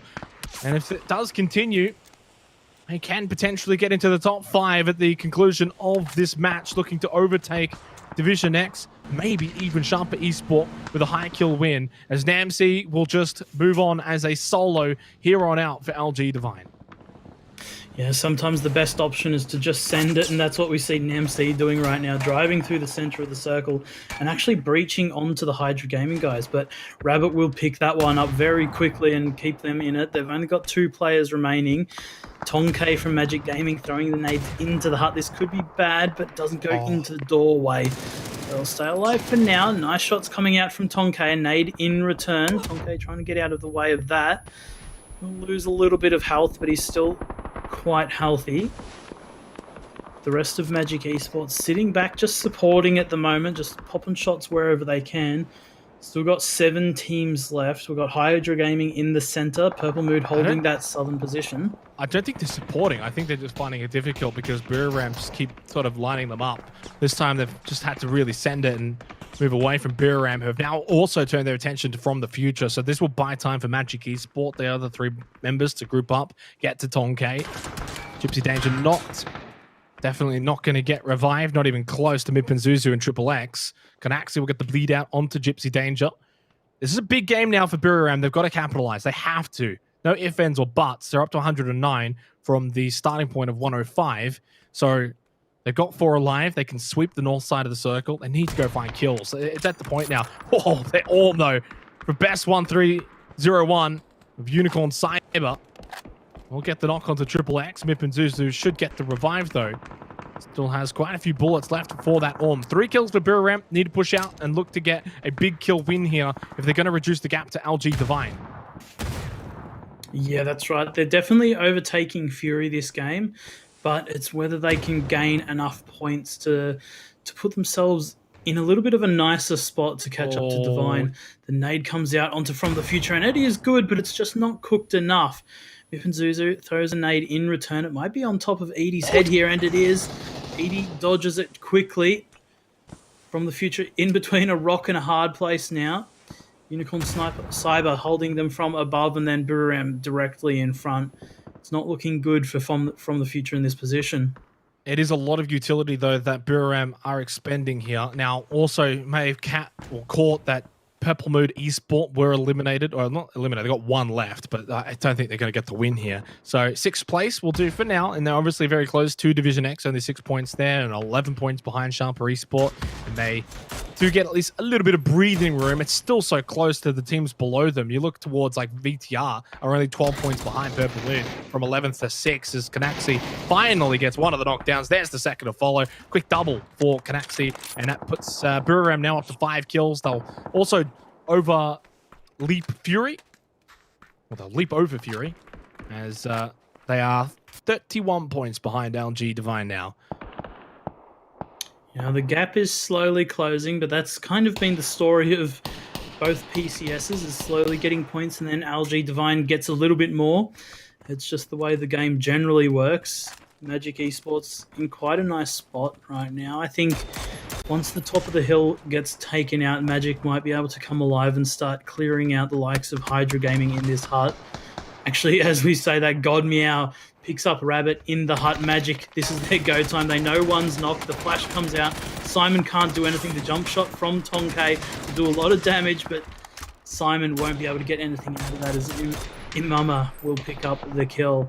But have they just gone really into the spider's web here? Buriram, obviously, they got that knock, they got that flush, and now they should be able to just continue on here and put the pressure onto Magic Esport from this position. They're just stuck in the in the shack. They did use a lot of nades though previously against From the Future, so not sure what their nade utility looks like. 115 points now for Buriram. Bass 1301 with a bit of a jump. It runs right into Basil, who does get Cerberus Esports up to 10 kills. What a big game from them for a team that was, you know, falling down the standings. They were in 11th position. We keep harping on about it, but how close that middle pack is. And in this one game now, they're up into 7th. So 87 points now for Cerberus from 11th to 7th in one game. That blue nade does get 3 damage onto Basil.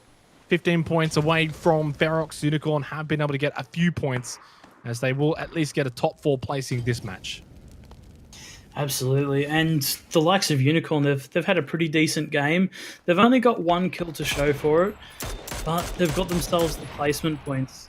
And at the moment, for them, every point matters. As we see Edie pick up another point onto Salabi, and that's a pretty crucial one, putting it into a 4v3 for Buriram and Magic Esports. They're really going to have to put some work in. They don't have the best spot. They've got a bad heart. Godmeow gets another knock onto Valax, and I don't think there's much Magic can do. Magic Esports, though, have just jumped Bay, so they're into the top 8. Bay are out of the top 8. Can you believe it? They're in 9th now.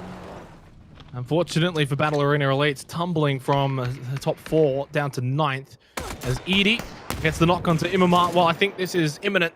Buriram United are going to have their 3rd chicken dinner for PCS3 APAC. We talk about, is it going to be a runaway for LG Divine? Well, Buriram United are doing their best effort to make sure there's still a contest, a 10-kill win for basically the best contender to LG Divine at this point currently. They get that lead that was quite substantial. It was around 35-40, down to just about 18 points now. So that's not too bad with 1 game to go tonight.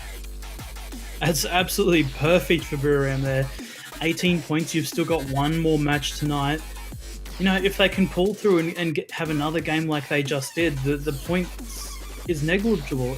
You're literally 2-3 points away from LG Divine, and that's just off a win with, 8, 9, 10 points, 10 kills. So for a team like Buriram, this is exactly what they need. And this should have LG Divine kind of a little bit worried. Having their lead taken away so quickly, they know it's possible, and they've been trying their best to keep themselves in it, but they just haven't had the games that they really, really need right now. But this is the thing, and it just keeps happening, so I'll keep saying it. But LG Divine can still go and get 5-6 points, even in the games where they don't really have the best of matches. 8th place with 5 kills, there's your 6 points. The previous match, they went out in 11th, but they had 4 kills. Then they got a 2nd with 6 kills.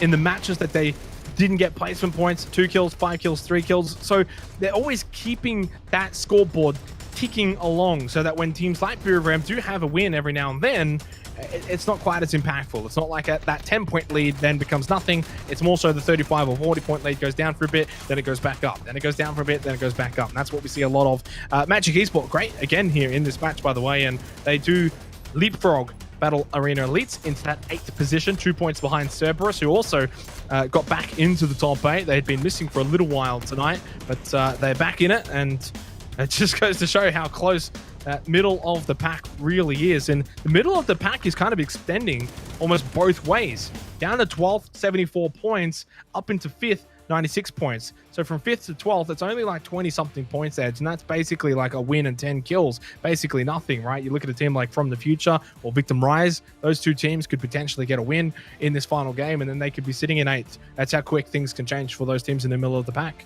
Yeah, there's not much in it at all. And for the likes of your VTR or From the Future, they're having the good games as well. Like From the Future got a couple of kills there. They could have done a bit more, but it doesn't take much at all. They just need to pull together, get themselves a nice position, start picking up a couple of kills here and there, and trying to move into the late game. I think that's the biggest thing for teams at the moment that are sort of that mid pack, is you really need to try and push yourself to late game. If you can do that with a couple of kills, you're sitting pretty.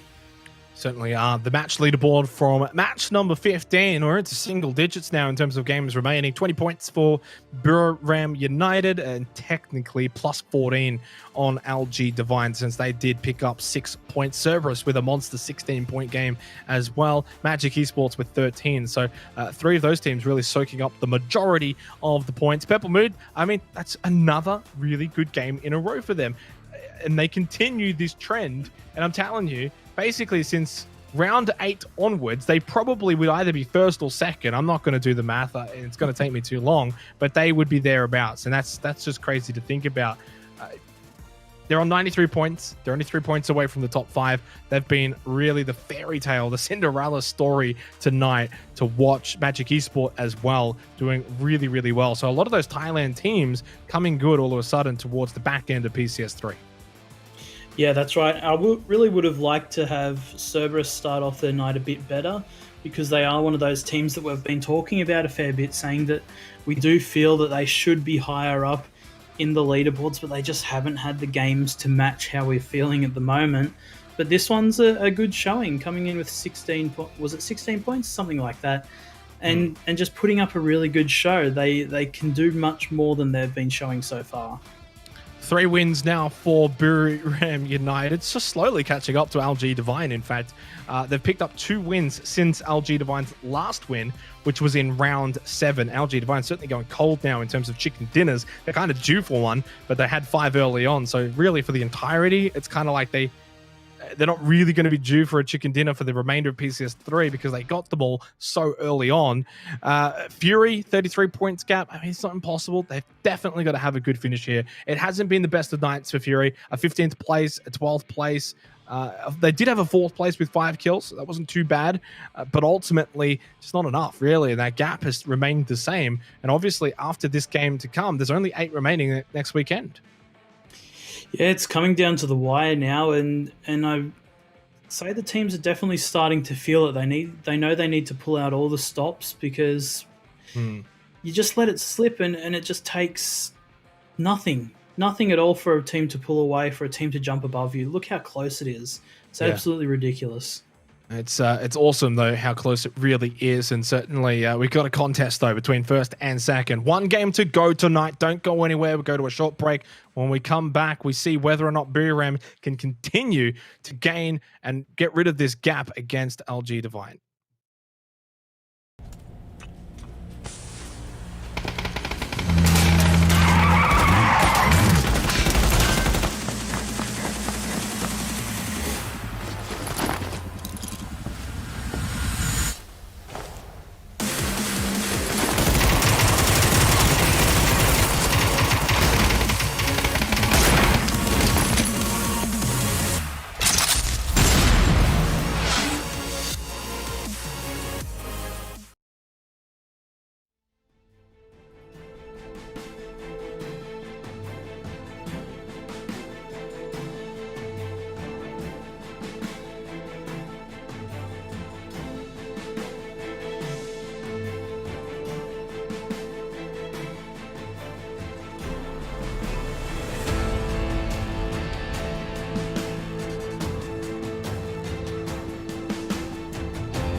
Final game of the night coming up here for PCS3 APAC. It's 9 matches remaining now, Edge. Of course, Miramar United picking up their third chicken dinner in the previous match. They now at least reduced the gap. It's only 18 points. It's certainly manageable. And with our final game tonight, it will set the tone in terms of those pick and challenges, especially more than anything as to what people are going to want to vote. For those who have waited to the last second, if Miramar, whether it's a win or not, can reduce that gap to 0 or single digits, it really will change the minds of many, many people.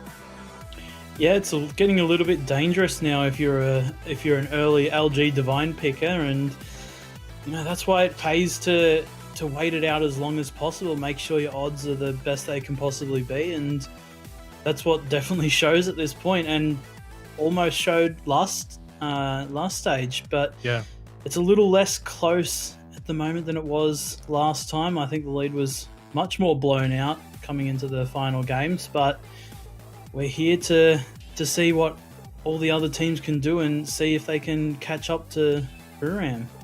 I'm sorry, Divine. Yeah. Well, I mean, there's also a lot of teams that do need to catch up to Miramar as well.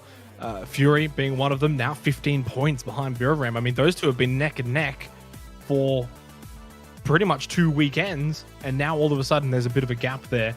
We look at the top damage from match 15. God Meow is it's on a tear tonight, and it's really why I think Miramar is just still, whether you want to say second or third best team, the top 3, of course, I think are all really good. Divine, Fury, and Miramar. But God Meow complementing Edie, who's probably been the best for Miramar so far in PCS3. Then you got a guy like Nordra, who's done it before, and Kanaxi as well, who's been amazing throughout pretty much the entire year. It's just one of the most solid, well-rounded rosters, and the fact that they finished second, third, and third throughout this year, they probably deserve a first place to close out the year. It's the only thing really missing from what's been a really good 2020. To do that, though, they, of course, need to take down the champs. They need to take down the PCS2 winners, LG Divine, who in all their own right have just got probably an even slightly better squad than Miramar United, because not only did they win PCS2, but they are on track to go back to back unless they get caught in these remaining 9 matches. We go to match 16, the final match here for day number 4. It's Miramar once again. Yeah, that's right, and that could be our first ever back-to-back PCS win, or a dual winner. We've only seen teams picking up 1 win before. This could be our first time to see a team get 2 wins in a row, or 2 wins at all. So it's going to be interesting to see whether Miramar can actually catch up and overtake LG Divine, and whether any other teams can put in their say and stop it from happening. Well, this is, of course, not the end of the road necessarily. There is still plenty of games to go after this, but I mean, it goes without saying, Miramar would not want to see that lead extend. Elgin Bots, he's done it again! Oh, he's done it again! 2 games in a row for Elgin Bots, Edge. This guy is actually insane. Getting these early picks that generally you don't get, and both times it's been with the M16, probably the least popular assault rifle in the entire game. Yeah, I mean, 100%. I agree with you, but obviously wherever you land, you just got to pick up whatever, and you're going to have a few cheeky shots. Obviously, I think Elgin Bots has every right to have a try. Fergus as well, being lit up with the Iron Sights SKS. Angel Alliance, they certainly perform here on Miramar from start to finish. Fergus just making it to at least a bit of safety here, finds a gun of his own, M16, the gun of the hour. We do have phase number 1, goes north, right on top of LG Divine. Yeah, it's looking like another good game for LG Divine, and it's all up to whether teams can stop them from converting this game. And it looks like Day Trade has lost their ride as it slowly drives away down the hill, and Poochie and Nordra, Noreen's stuck behind that rock after the revive. Day Trade Gaming just continue to, unfortunately, not have the best PCS3 event. Down to the bottom 3 now as well. They just keep tumbling further and further. Angel Alliance, who were in the top 8, now in 10th, but they're not far away from getting back in the top 8. From Division X down to about From the Future, it's very, very close. That middle section, Norins has knocked down. Elgin Bots now has upgraded as well from the M16 to the Mini 14. And he's putting in work, lots of damage, but so far hasn't been rewarded with a kill. Yeah, this is a very risky revive coming out for day traders. Evil Patrick and Elgin Bots are set up quite comfortably to really thwart anything that day trade tries to do now. They don't have the utility to really do anything, and they're wasting a lot of time coming into this first phase. They are in the circle, but this is just delaying every single movement they try and make, and really helping Angel Alliance have their good starts to games. Certainly agree with you there. We have a look at Fury, which hasn't been the night for them. Have not been able to reduce the deficit that was 30 points. Also, it was actually 20 points starting tonight. So all it's done is really increase more than anything. Whereas Buriram have reduced it slightly, down to 18 points now. Looting Lost Leonas with Purple Mood. It's become a common occurrence here on Miramar. Of course, nothing has come from it in any of the games, really, and for good reason. I mean, Lost Leonas is the biggest city, and in terms of having 2 teams, it's not really an issue. One loots the west side, in this case it's Fury, and one will loot the east side, in this case it's Purple Mood. Elgin Bots, though, is committed to this. Absolutely committed. I mean, at this point, I really don't blame him. If you're hitting these shots pretty consistently, you might as well just stick it out and try go for absolutely anything possible. As Noreen's, I think, M16 and a pan without a plan, stuck behind a rock, is just not ideal. No, it's certainly not. Angel Alliance just kind of inside the circle as well, up towards the very top. Out to the west, there's not really too much of a hurry. The only thing is more so just getting the loot. I think at this point, you just got to leave and say, all right, fair enough, we got some damage, we don't really get much else out of that. You're definitely not going to look to push it, because then otherwise you go into something like Belmoth. I think Belmoth was just sitting there waiting, maybe in the event that Pujils and Norins do get pushed, that he's sitting there and would be able to get the refrag. So in the end, not much does come from it in terms of kills and deaths, but what does come from it is that both teams a little bit hindered in terms of loot. Yeah, it's not looking too good for especially Day Trade, who has literally wasted 5.5 minutes just trying to get their one player back up and on the board. But, you know, you've still got 4 players alive, so it's not the worst result. As we see, majority of our teams have already made it into the circle. The center is getting a little bit congested. From the Future, looks like they might be making this breach towards Jukesy, but Jukesy will just get in his buggy and opt to leave, not trying to lose a body early for Bay. They haven't had the best start, and no, this could be their momentum here. They could have a decent game now.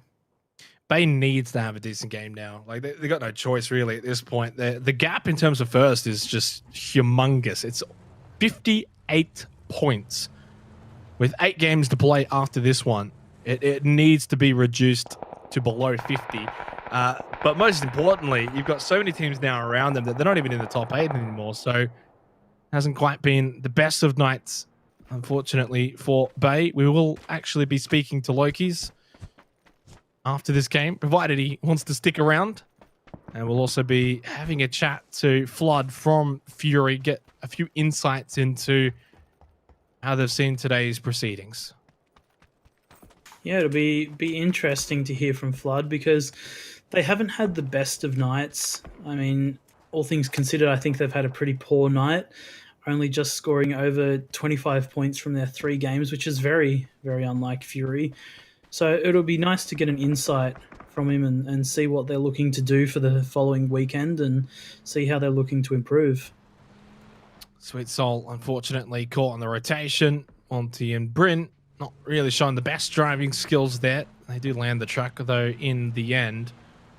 Unfortunately for Ferox, they've had one little, in fact, really two good games.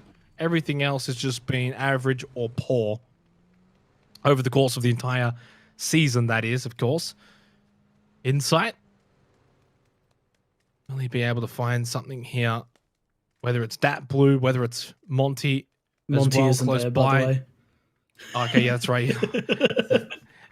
that bug is just the biggest tease. Insight will get the easy kill, though, onto Dat Blue, who had no idea of his surroundings. And a much-needed start to this game for Fury, just to get the wheels turning a bit. They're certainly capable of having like a 15-kill win. They get that, and the gap will certainly shrink.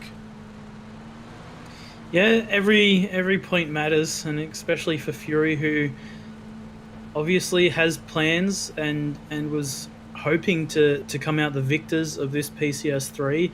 They were planning to win the last one, but just fell short on the last day. But they're going to need to pick up their pace if they want to really gain those points. They've got a lot of free space at the moment on the southern edge with only Unicorn Cyber, who are close by, but from what we can see on the map, they've got everything free, and this could be a very big feed for them. If they get themselves in around that Hacienda del Patron area, they might be able to string together some more points.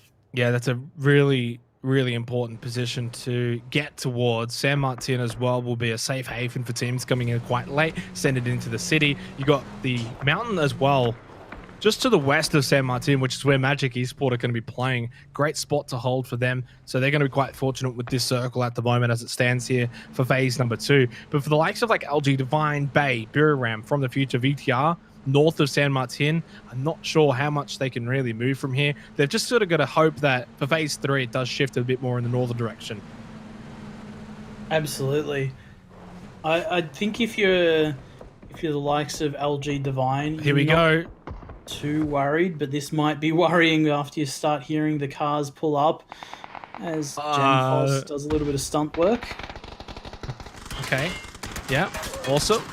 I want to go back over to Division X and LG Divine, which I'm almost certain to is about to kick off. This is a pretty big one too, though, between Victim Rides and From the Future. Chibrit just looks inside of the door, does get a few shots to land onto Triple X. Division X, by the way, completely bailed from LG Divine. I can see it on the map. So that fight never actually happened. It didn't come to fruition, which is why we ended up sticking on VTR and From the Future, who have also quite evidently bailed as well. But Division X went back to where they came from, but it's not really in the circle. Long K got beaten up, but he's going to heal. Nothing came from it. No one died. No one got knocked. 4 up still for LG Divine. 4 up still for Division X. Still only 2 players have died this game. Biram's going to have a decent spot too here. South of water treatment, more so on the eastern side of the circle. A good feed for phase 3 on this position, and it could be 2 back-to-back games in a row. 2 good back-to-back games, I should say. Yeah, that's right. Biram have got themselves in some very, very strong positions right now. Depending on where this circle goes, it probably should center up or maybe head towards the water treatment area. And even if it does that, they've got so many options. They've got hillsides that they can play from. They've got really strong compounds that they're currently controlling. They've actually got 3 compounds in total, completely split out, just taking that greedy split for position. John just copying a shot from Loki's. Hey, looking to finish strong. There's a lot of teams that are looking to finish strong. Kind of ironic that it's the bottom 2 teams that are missing a player each now. After the first 12 minutes, everyone else still fully equipped with 4 players up. It's always important to finish any night in a good fashion, Edge, but when there's obviously a week break between matches, if you have a bad game, that mental edge, where you just feel like, what a horrible night or what a bad game to end on, it can linger throughout the week. Yeah, absolutely. And even if you're a team that's having good games and you've got yourself some momentum towards the end, that can completely ruin all your momentum, all your confidence that you've built up. So even say Bay, they have this good last game, and then they go into the rest, and that is a big feed for the likes of Buram and Fury. LG Divine are nowhere to be seen in this zone, so this will be a good game for the point catch up. Yeah, but this is the litmus test as well, this match. You know, you speak about LG Divine, you look at the first 7 games, Circle Fortune, now, and not just this game, but they've had a couple where they've had to really work for their positions and to fight early on, fight edge of circle, push in, get scrappy. They're more than capable of doing so. So when, you know, people call them out and they say, oh, you know, LG Divine get fed, or they got, you know, radar or whatever, like all these things to basically say they're a team that gets lucky, well, they can definitely turn it on when they are in these unfortunate positions. And this is the test, though. They got to show us once again, and Jun's on the kill feed once again, and that's an early kill. If they have to fight dirty early on, they're more than capable of doing so. Now they could push potentially onto the compound of Bay, which is not just in the circle, but also a team that's down to 3, and they know that. So it's a vulnerable compound that they can take. If they get it, they are inside of the circle, they win the fight, they get the kills. Talk about just taking it to the front here. Bay, are they ready for it? Juicy hanging on the side, does get a headshot, but he's knocked by Jay, and they had the numbers there. He was in a 2 versus 1 against himself there. Oh, Sophia with an aid onto Jun, though, but he does go down to the back to MC. Clean, clinical from LG Divine. They get the sweep onto Battle Arena Elites, who have just had probably their worst night of PCS3 APAC. Yeah, it's definitely not ideal for Bay there. Unfortunately for them, as soon as they lost the first player from LG Divine, Neferhor went down at the exact same time. So it was quite an easy breach for LG Divine to take, in all honesty. And that gives LG Divine like such an opener into this game where you look at it before and they didn't have a hope in the world. And then this compound just opens up. And that's what all these good teams will do. They'll look for a knockout. And as soon as you've got that knockout, that's go time. It's time for a breach. You know that they're weak. They've got to revive their player. If they don't, they're a man down. So you've just got this big opening that you can capitalize on. And that's what LG Divine have done. Yeah, and LG Divine's a team that favors position more than anything. And if you're not in the circle, the way to get that position is to breach. We've seen them breach phase 2 circles edge. They're more than happy to breach phase 3. They've done that. And if this was the phase 4 circle was to shift really far away from them again, don't be surprised to see them breach another team. They're a team that likes to breach more so than hug the edge of a circle and move slowly. They will just send it straight in. They'll back themselves in that close quarter combat fight, and typically they come out ahead. Dangerous team when they don't get fed, and dangerous when they do get fed. Phase number 4 is coming to the fruition, and Buram, speaking of feeds, Edge, have just copped a massive feed. Look at that mini-map. They've got a 2-2 split, and I don't even know which one you really want to group up to, but I don't know if you can keep the 2-2 split. That is an absolute 4-piece feed for a family there. And it looks like Buram might be that they will be grouping up here. A good decision. They give up the compound. And this, again, might be a perfect opener. But they do lose Nordra from IQ 500 on the rotate. So losing one player from your double split there isn't the worst. You've still got 3 up in a very strong compound. But it just does make you that slight bit weaker going into the late game. Over to Hacienda Del Patron as Fury trying to just deal with the infiltrating Cerberus. Molotov is going to be successful. Lands onto Su Bang. Ronan's knocked over by Haisaki. Smoke will come out from insight. Fury have got to start winning these fights. Ferox are out in 15th position. Rain Bryn eliminated by Kamals and Haisaki. Unfortunately for Ferox, still stuck on 49 points, unable to crack 50. Hopefully they can turn things around next weekend, finish strongly. As the kill feed is lighting up, to no surprise at all when you consider we've had like, what, 3 shifts in a row. Everyone's going back and forth and left and right, constantly on the move. But it's such a big thing, going back to Nordra getting killed by Division X. If Buram had been able to get all 4 members to that compound versus now the 3, it just changes this game and potentially where it may end. Genfos, though, catches Mip and Zuzu. Might get more here as well. No, just goes for the flush. Spots Triple X over on the roof. Knows that Gypsy Danger is in the compound close. Angel Alliance doing their Miramar things, as they usually do. Elgin Bots just loves it here on Miramar. Slap the sunscreen on and go to town. They're 87 points. They leapfrog Bay. Unfortunately, on to 10th position. That may not be where they are finished at the end of the night either. Gemfall's doing as much as he can, but he's the solo here. Yeah, that's right. VTR and FTF seemingly always butting heads, and what a beautiful knock, but little does he know that Hexagon isn't even in the compound, so Genfos could just walk straight in and finish off the kills here, but... I think he does know, because he's getting shot by Hexagon, so he really has to just push forward, get the flush, the shot though from Hexagon, headshot, what a save, and Triple X will get revived as well.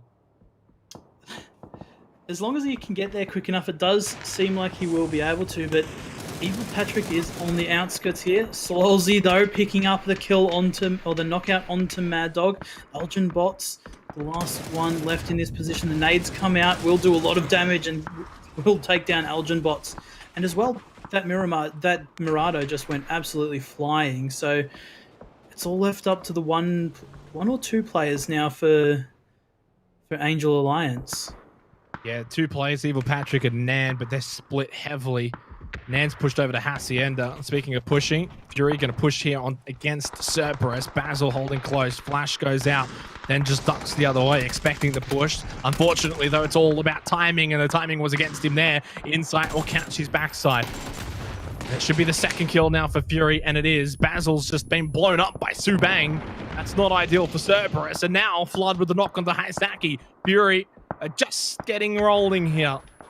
Working out the kinks here tonight to finish off strongly. 3 kills, 4 players still up. It's going to be very difficult to overtake Buriram as well, considering the circle. Buriram aren't going to be going out early here. And of course, LG Divine. 2-2 split, 2 are in. That's JN and Levi's here at the crate. They can pick up the MK14 along with the level 3 helmet and the military vest. But Jun and NamC not in this circle, and they have to move in 5 seconds. Yeah, that's right. And as we see here from Flood from Fury, he's in a very good high ground spot on the top of Hacienda, trying to hold out the back from anyone trying to push in.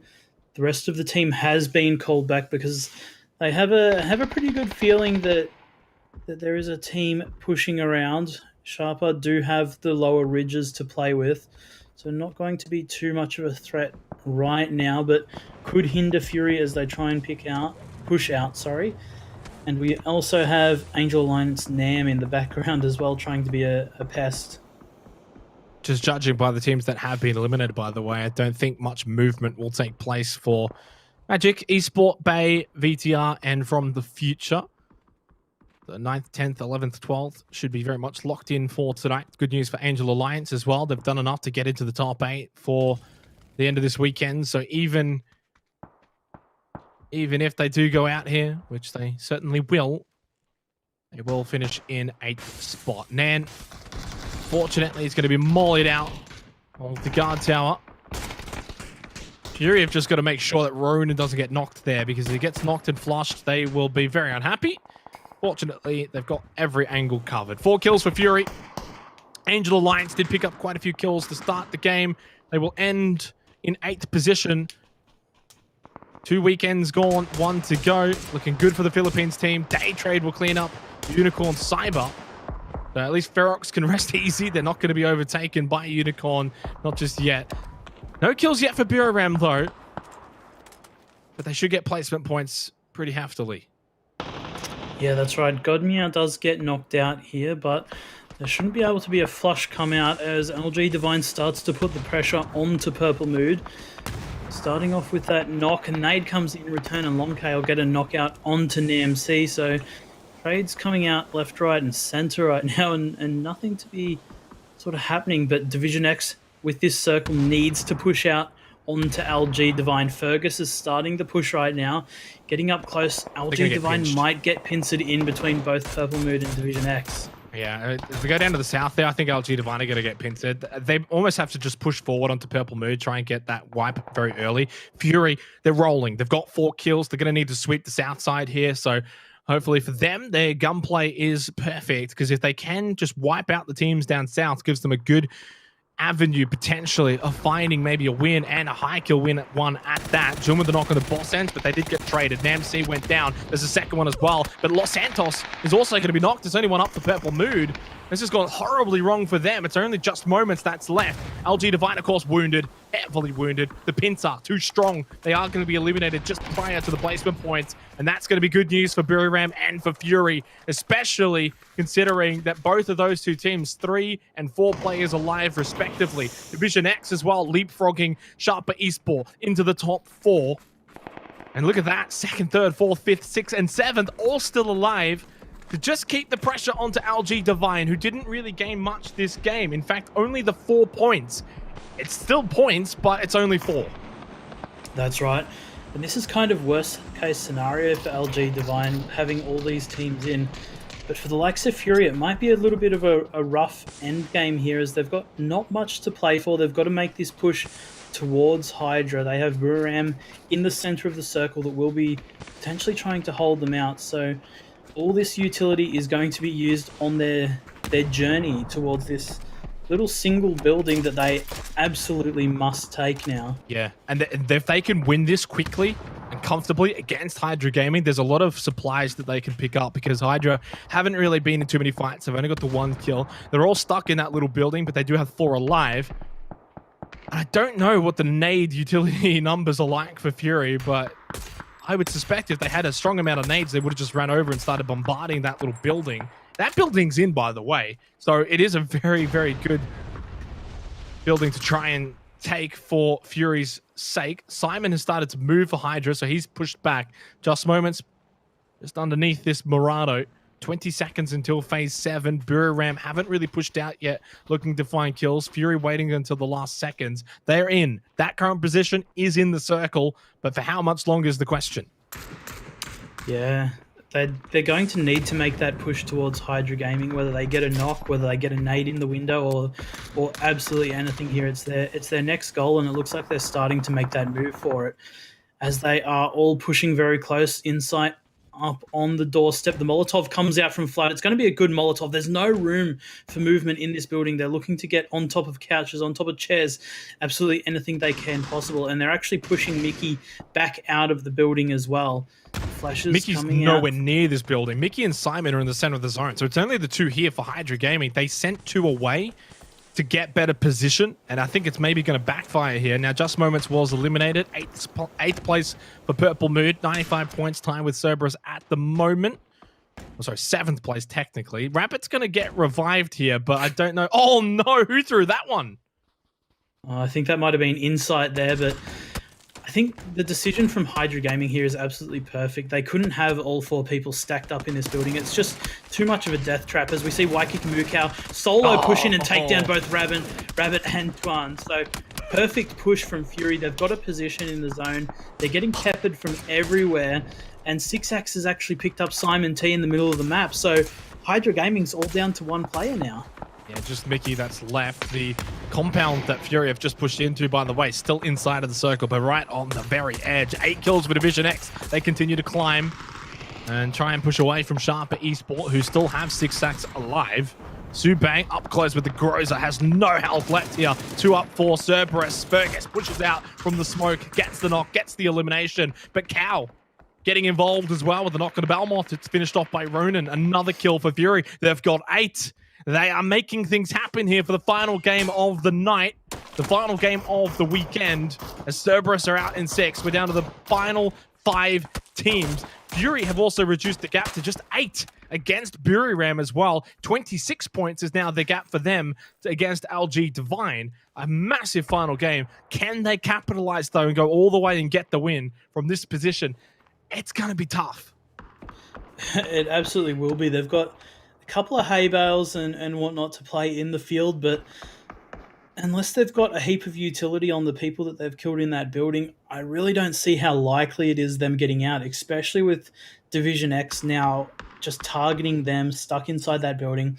Circle comes out, they're going to need to make a push, and it's going to be so rough with the likes of Hydra Gaming, so, Division X, and Day Trade all just focusing in on them. They need to get to Mickey. I mean, if you look at it from that perspective, you can see how large that tractor really is. That's still in.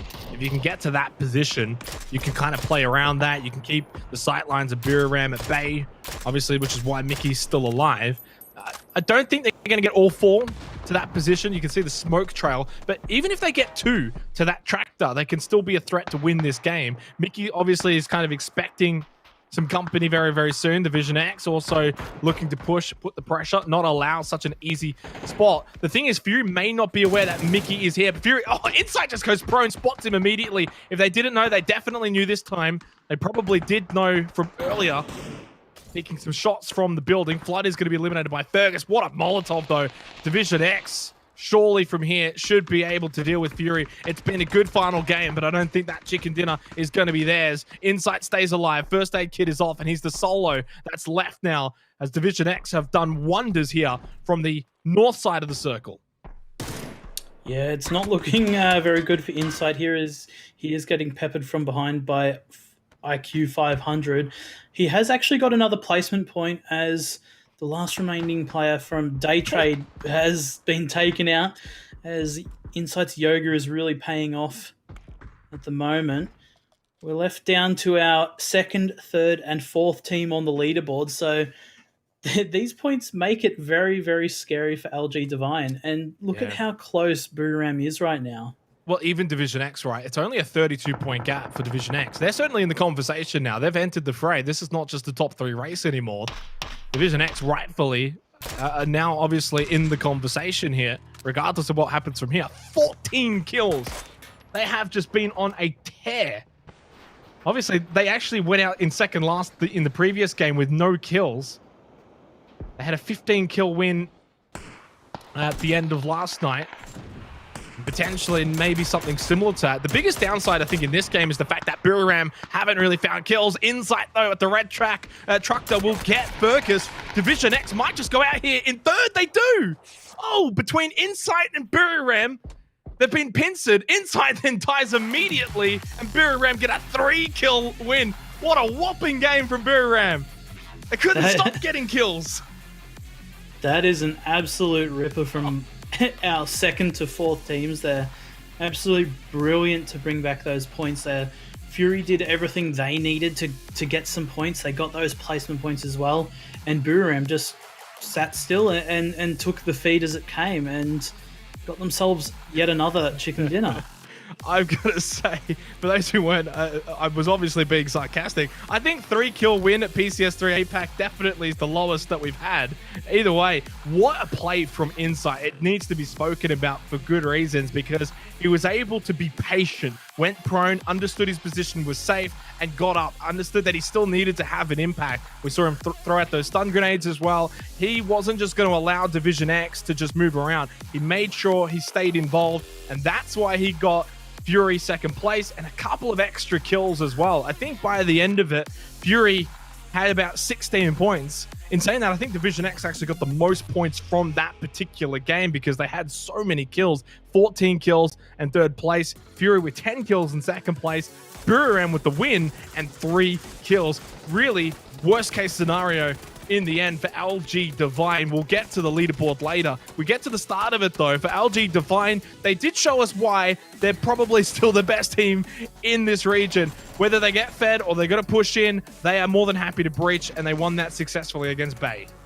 Yeah, absolutely. And you can't always have perfect games like Divine's had earlier on. So making the best of every situation is realistically all you can do in these given moments. And that's what we've seen all of our top 5 teams doing at this point. They're just making the best of every situation they're being given. Everything that's been thrown at them, they're trying their best and picking up what they can. Purple Mood Esports weren't able to finish off their day in, well, the style that we've sort of come accustomed to from them, only the 2 points. But it was their brethren from Thailand, of course, Buriram, who ended up getting the win. They probably could have got more kills had Nordra not died earlier on. And because of that, I think that's the main reason why Buriram only ended up with the 3 kills. As funny as it is, I think they still played it pretty well. The warehouse is pretty open. So I think Buriram, to their credit, the fact that they're able to still have 3 alive to the very end of it, they get the win. They played safe. They played smart. They get the points. Whether you're getting 10 kills and 3rd place or you're getting first with 3 kills, it's about roughly the same amount of points. So in the end, huge for Buriram, not so huge for LG Divine, of course. Their 3 closest competitors getting not just close, but massive points, all over double digits, not the way they would have wanted. And for the Pick'ems as well, it throws everything up in the air. Yeah, it is incredibly close now. 9 points. So, you know, realistically, it's anyone's game, and we've kind of said it from the start that the comeback can happen, and it just goes to show that it can and will happen if you give it the chance to. Yeah, certainly. So LG Divine, though, you're definitely not going to want to count them out just because of that previous game. It still also continues to be this thing that is really helping them be the best team, whether they, you know, get placement points or not. They're always finding these kills early on. 4, 5, 6 kills gets them these points. They secure these points very early on into the fray so that if they do perish in the late game, for instance, they've still got some points on the board. So they picked up 4 points that game. Those are very, very big points because the gap right now, I can already say, is single digits. It could have been really close had they not got those 4 kills. And in the previous game as well, Edge, you know, they finished in 8th, but they had 5 kills. So they've gotten 10 points over the last 2 games, despite being quite average. As we look at this match, Division X, I mean, no surprise, they had 14 kills with that 3rd place, 19 in total. For Fury, 16 points. Buriram getting the win, but only the 13 points with that win. Daytrade needing those 8 points because they had slipped down to the bottom 3. They now get back up into 13th. And Cerberus continue to climb up the leaderboard and try and get away from that logjam in the middle of the pack. Yeah, I'm pleasantly surprised with how Cerberus has come together towards the later end of today. I really do want to see Cerberus up there a little bit more consistently. They've been really on and off and just haven't been having the games that they really need. So it's good to see them come into today and sort of put together some points.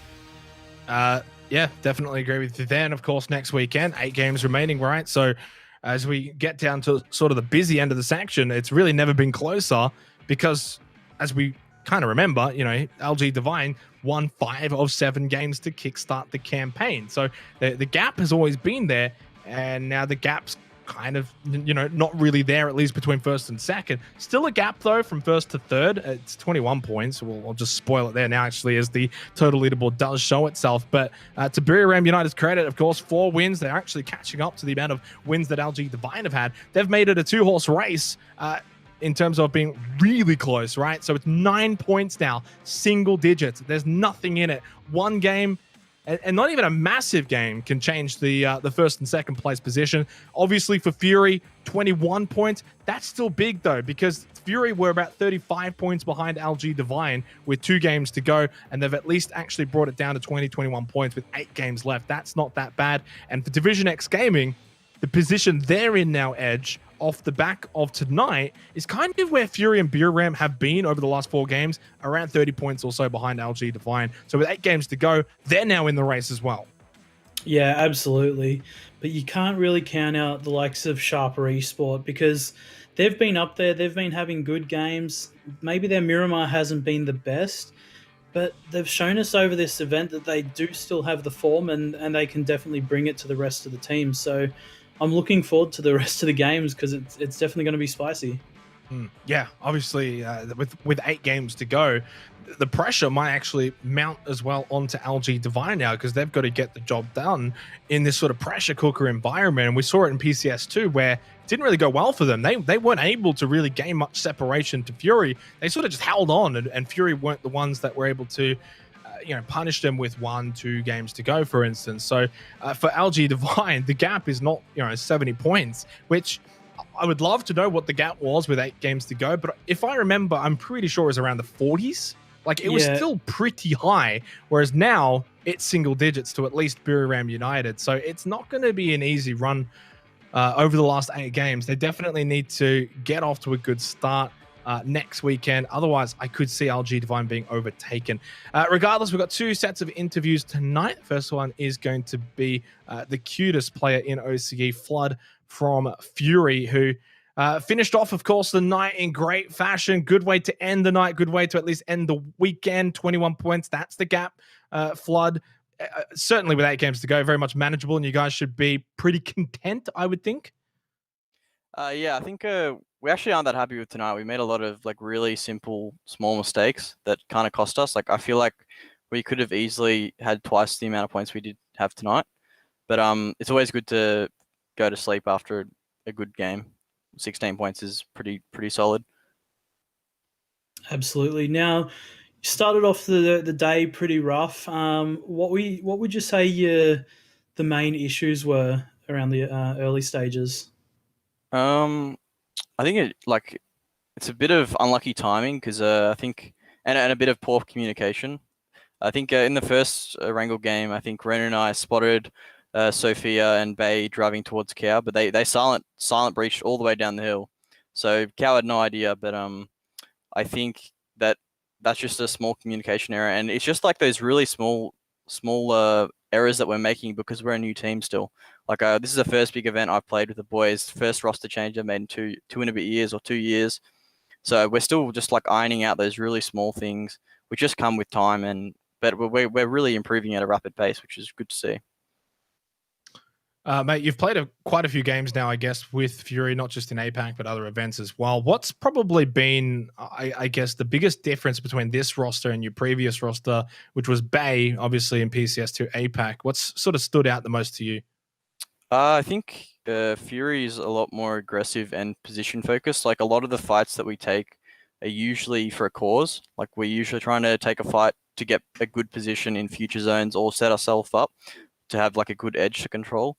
I think the difference between that is when I was on Bay, we just went and fought everything we could. We really were just having fun and killing everyone in our path. So I think that's the main difference that at least I've noticed from inside IGL compared to Sophia. It's a lot more inside. Has the tendency to be a lot more analytical and try to do things that are smart. Like we know that they're good, whereas Sophia, he just is on the fly, makes a plan, rolls with it.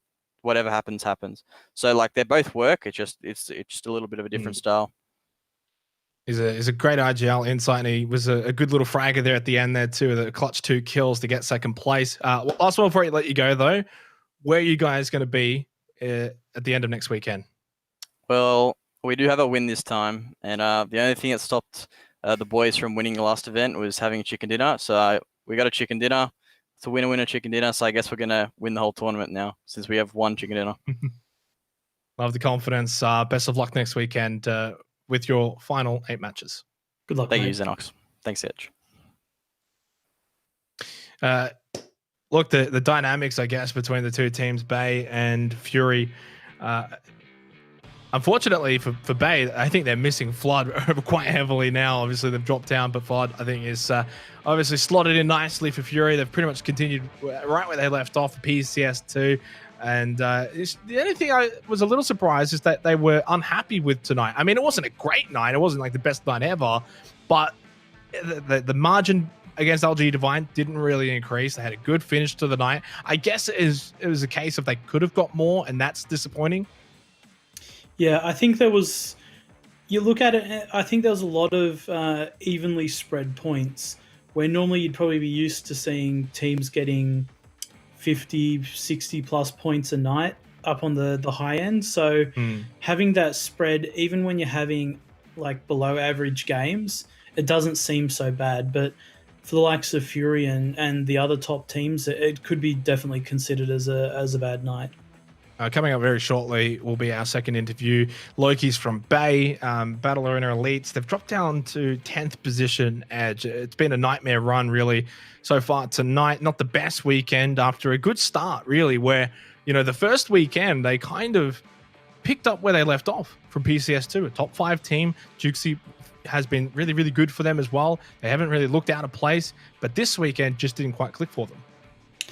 They had not a bad day yesterday, but today has been pretty subpar for them, and it's quite honestly probably the worst I've seen Bay perform recently.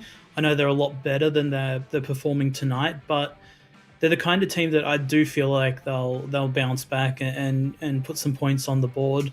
They're all very confident players, and with that confidence, they can just steamroll teams. Just a reminder for anyone who's maybe just tuned in or wondering what's going on, we're just doing a couple of interviews before we wrap up tonight. The games are done for APAC. A reminder, get your pick'ems in for the APAC, of course. This is it. You're not going to be able to see next weekend and then vote. You got to vote now. Get them done. You know the results. You can see the leaderboard. You can see what's happening, which is, LG Divine still leading. It's an okay lead. Biram certainly coming home strong. Fury and Division X also are worthy picks too, really, from this point. And I just sort of want your own thoughts now, Edge, in terms of your pick'ems. Who would you pick? You got one vote. You've seen, most of the games now. There's 8 left. Who are you voting? It's a tough one. You want to lean towards the OC region, but I'd like to see Buriram put a win on the board. I do. I'd like to see Fury win as well, and I'd love to see Ferox win, but some things are just a little bit too far gone. But I think out of Fury and Buriram, I'd pick one of those two. I'd probably put it on Biram right now, but it's a flip. It's a coin flip between Biram and LG Divine. Obviously, it's sort of just like which thing's going to happen? Is Biram just going to steamroll home, or is LG Divine going to be able to hold on? Because it doesn't feel like LG Divine's going to be able to gain enough separation. It feels like now it's just going to stay close towards the end of it, because what we saw, I guess, in PCS2 APAC alludes us to maybe what we might see here, is that it's just going to be a bit back and forth from here on out, because LG Divine, they have good starts, but they don't finish strong. Yeah, that's right. I think LG Divine really needs to get some feeds. I think they do have potential to gain points, but when you see teams like Buriram and Fury get points, it's in a very large size and a very large scale. So for Divine, they're going to need to pair it with some wins. And in terms of, I guess, the outsider now, which is Division X, they've entered the fray, rightfully so. And from what we've seen of them, they're a team that's more than capable of going and getting a 14, 15 kill win. And when you've got that capability, that's 24, 25 points that you can get in one go. Now, they're only 32 points behind first place. You've kind of got to look at them as like the dark horse now, a very legitimate dark horse too. Absolutely. They've been performing pretty well, honestly. They didn't seem that way at the beginning, but they've really come out strong now. Well, enough dilly-dallying. We've got our second and final interview ready to go tonight. We've got Loki's from Battle Arena Elites. Unfortunately, though, Loki's, we couldn't get you on a better night. A bit of a rough one tonight. Just want your own insight as to maybe what went wrong in some of tonight's matches. Most of it is like we make a few bad decisions to like move in, and then circle shift away from to the east, or sometimes shift away hard, and then we're having a difficult time to moving back in again. Absolutely. Sometimes you just don't get the circles that you need, and especially for a team like yourselves, you are very aggressive and willing to third-party fights. What would you change coming into next weekend, if anything? Sorry, what? If you for next weekend, what would you change? Maybe it would be like make a few bigger split and get more info or surrounding in every angle. Yeah. Do you think that losing Flood has maybe caused you guys to be a bit less aggressive? When we had Flood on the interview before, and he was saying for PCS2, you guys were a bit more aggressive, looking to get into fights, looking to get kills. Is that something maybe that hasn't quite been happening as much so far for PCS3?